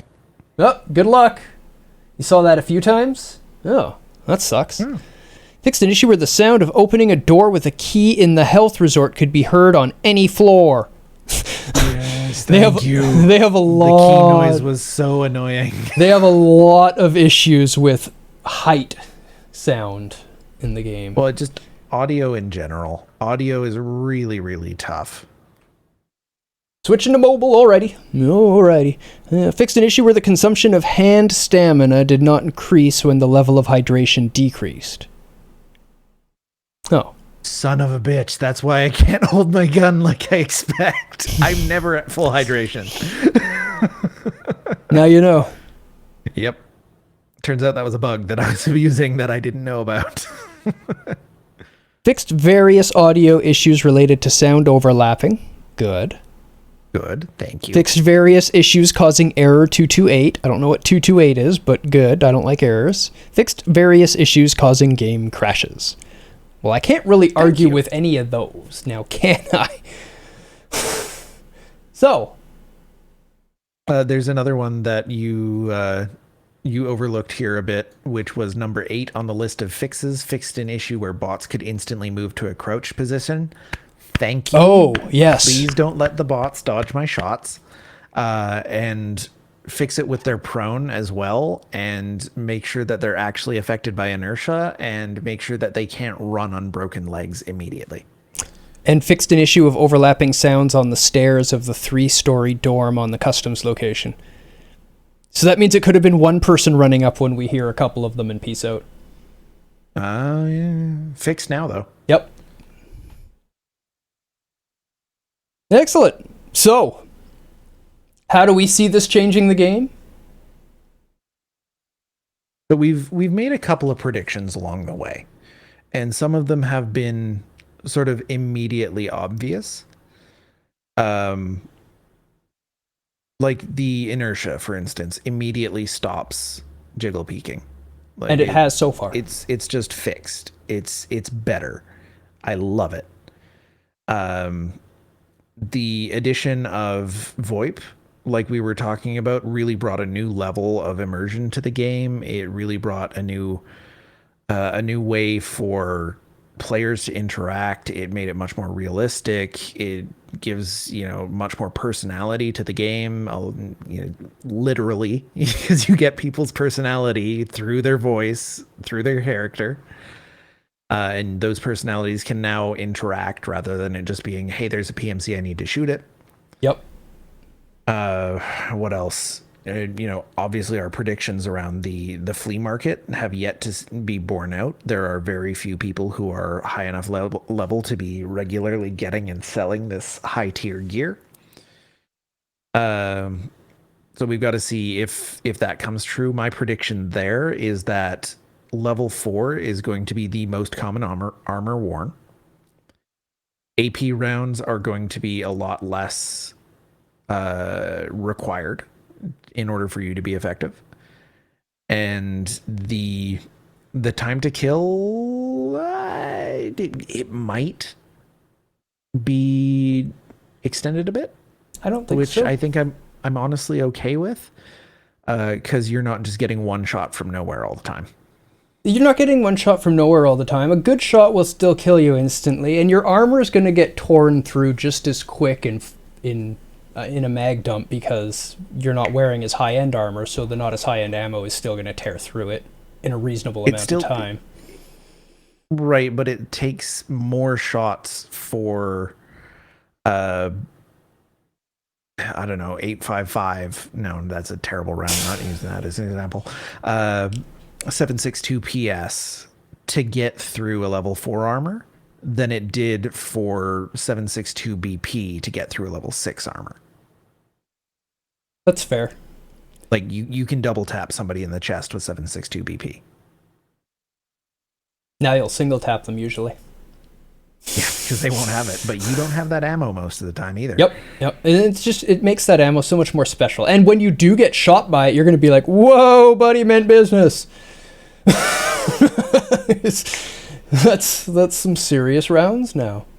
Yeah, there's nothing quite like going to the death screen and going, wow, he spent 50,000 rubles to kill me. Scav Island just shot at me in the hills next to the road. Yeah, so that's another thing. I don't know if we actually fully talked about that or not. We didn't really. But the target acquisition ranges on all scavs have been greatly extended. Oh, we did talk about it because we talked about. We touched on it a bit with sniper scavs. The custom sniper scav killing the PMCs for us. And it was the middle of the night by the time we got out, so he couldn't see us to shoot at us. Yeah. But now they've extended it out to over 100 meters that a scav can acquire you at. How do I know it's over 100 meters? Because I was running from Big Red to construction, and I was being shot at from Ruaf. Hey, Acid. Hey, welcome, Acid. We were just discussing the new Tarkov patch. Yeah. Talking about the new ranges at which scavs can acquire you, which is kind of brutal, and I love it. So like I was just saying, you can be acquired at over 100 meters. It's just a question of whether or not they can hit you. And some of the AI is a little cheaty. Yeah, a little bit, but for the most part, they tend to ricochet a few shots around you. And if you start running and go through some bushes, they're not great at tracking you. I've been getting pretty good at not getting shot by scavs while running around. Yeah, the breaking line of sight is really important. Scavs actually respect bushes now. So if you duck behind a bush, they no longer just keep shooting at you. They'll kind of head over to where they last saw you to inspect for Yes. you, which means if you go a little bit further and hide in another bush and turn around, you can wait for them to come up on the bush that they saw you go into and get them. And they also have a new behavior added in 12.12, which is that they will suppress where they last saw you. They will keep shooting there. Yep. Which is really cool. It honestly kind of reminds me of how I used to play. Obviously not as extreme because of the example, but when Crisis first came out, that's exactly how I'd play it. I'd hide like in a bush behind a tree and see a group of people going through the woods and like shoot a guy in the head and then use my stealth to run away and hide somewhere else and wait for them to come over and inspect where I was. And as they're inspecting, shoot another guy or two in the head and then stealth and run away to another spot. And you just chase them around the woods this way. They're just chasing you as you're picking them off. You can do this now. If you're really, really good at hiding yourself and using bushes, you can actually pull that off. It's kind of awesome. Yeah, and Zelo brings up another really cool behavior that they've added. AI scavs will sneak up on you now. They crouch walk and they flank and they try and get behind you. And it's terrifying, like when we ran into that player when we weren't wearing any armor. I was actually going to bring up the scav that snuck up on you when you were a scav and surprised you and Now you're very aware of that behavior. Yes, very much so. Oh man. So we were in 3-story dorms. And we were just scabbing around looking for loot, seeing if there were any dead players in there, doing scab things. And I started going down the stairs, and I popped out onto the second story, and there was this figure crouched walking towards me with his gun up, and I went, oh shit. And it turns out it was a scav, and I shot him in the head, and I lost scav rep, and then all the scavs were hunting me. So I shot him in the head. And he got a scav rep bonus. I'm over 1.0 now. I haven't been playing much, and I'm still over 1.0. It's nice. Yeah, I'm at like 0.5. It's good enough. It's good enough. All right. Well, we can go eat dinner now. How do you like that idea? We did it. We did it. We did the show. I'm getting hungry. Gotta eat some food. So, unless there's anything else we want to talk about with the patch changes. I think we ran down most of it and made our predictions of what we're going to see the later game turn into. And, some people may be like, that's obvious, but yeah, we'll see how right we are. And of course, all of these predictions are subject to BSG changing things on us. Yeah. But in the current... The game is in active development. Things change. In current patch, that's where we see this going. And I'm sure we'll see a lot of what we predicted. We've seen a few metas in our time, and I like it. I like the changes. Yeah, me too. I mean, it's you can speak to how much I used to play the game and how much I play the game after the changes. So. Oh yeah. What you did? Maybe 5, 6 PMC raids last wipe. Well, I made it to level 22 or something like that. Did you? Yeah, I got plenty. You must have way more than that. But you stopped what? 22 a month, 2 months. Yeah, something like that. Something like that. And I didn't do anything by myself. Everything was just in groups. Just basically people dragging me in. Now I'm going in solo and knocking out quests by myself because it's much more interesting. More bite-sized things to do with the dailies too. Yeah, the dailies are great. I love the dailies. Market ban list will change quite often. Yeah, I expect to see more stuff on it rather than less. Yeah, I think the removal of something from the market ban list will be much more rare than new things being added. Yeah. So it's just going to end up suppressing more stuff, which will exacerbate our change prediction. It should be okay. All right. So we're going to go eat food, then we're going to come back and we're going to play Tarkov. Or GTFO, maybe. But Tarkov patch. Maybe. Tarkov, we loved GTFO and then Tarkov patched and we were like, but we still love GTFO. It's hard. Their decisions. So many games. So little time. Maybe you'll install Tarkov. Do it and we'll play with you. And that'll make up our decision for us. No GTFO Tarkov. We'll get you through. Get you introduced to all the new changes. Sit you on your merry way. We usually have 1, 2, 3, 4, 6, 7, 8 people. And we only want usually groups of 2 or 3. So we've got, 2 or 3 active groups in Discord quite often. This was a cool topic to chat on, even if I haven't played. Yeah, I like discussing games. I'm glad you enjoyed it. It's always interesting to think about how the changes in a patch really make the game itself play differently, rather than just going, oh yeah, they adjusted some values. That's not interesting. Mm-hmm. The way the Tarkov devs have gone around changing the game in order to change the way that it's played without just changing numbers. Like they've added new systems, they've incentivized you to use them, they've changed things around, maybe a gun is overperforming, this gun just kills everybody. Well, you can't buy it on the flea market now. The gun hasn't changed, it's just going to be way less common.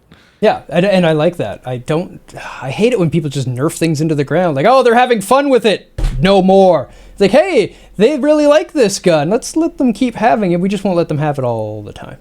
And then when you find one, it's even more exciting. Because you can't just go buy it. You pull it out of a box and you're like, oh, I'm going to murder so many people with this. It was like, as soon as I got my AKM this wipe, I was just like, oh, my gun is back. Yep. So that's just what it's just what it brings in, and we're stoked. So I'm gonna go eat some lasagna, and we're gonna raid. Let's raid 2. Yeah, That's let's a, go see 2. He's playing a 1995 PC RPG from Interplay called Stone Keep, and I gotta say, actually, aside from like the world's worst clunky interface, the texture scrolling effects and stuff going on in this are pretty nice. Interplay was a pretty impressive studio, turns out. So, until later, when we will be back with some Tarkov, I'm Deus. And I'm Rage. And may all your shots be headshots, because they're going to need to be in Tarkov.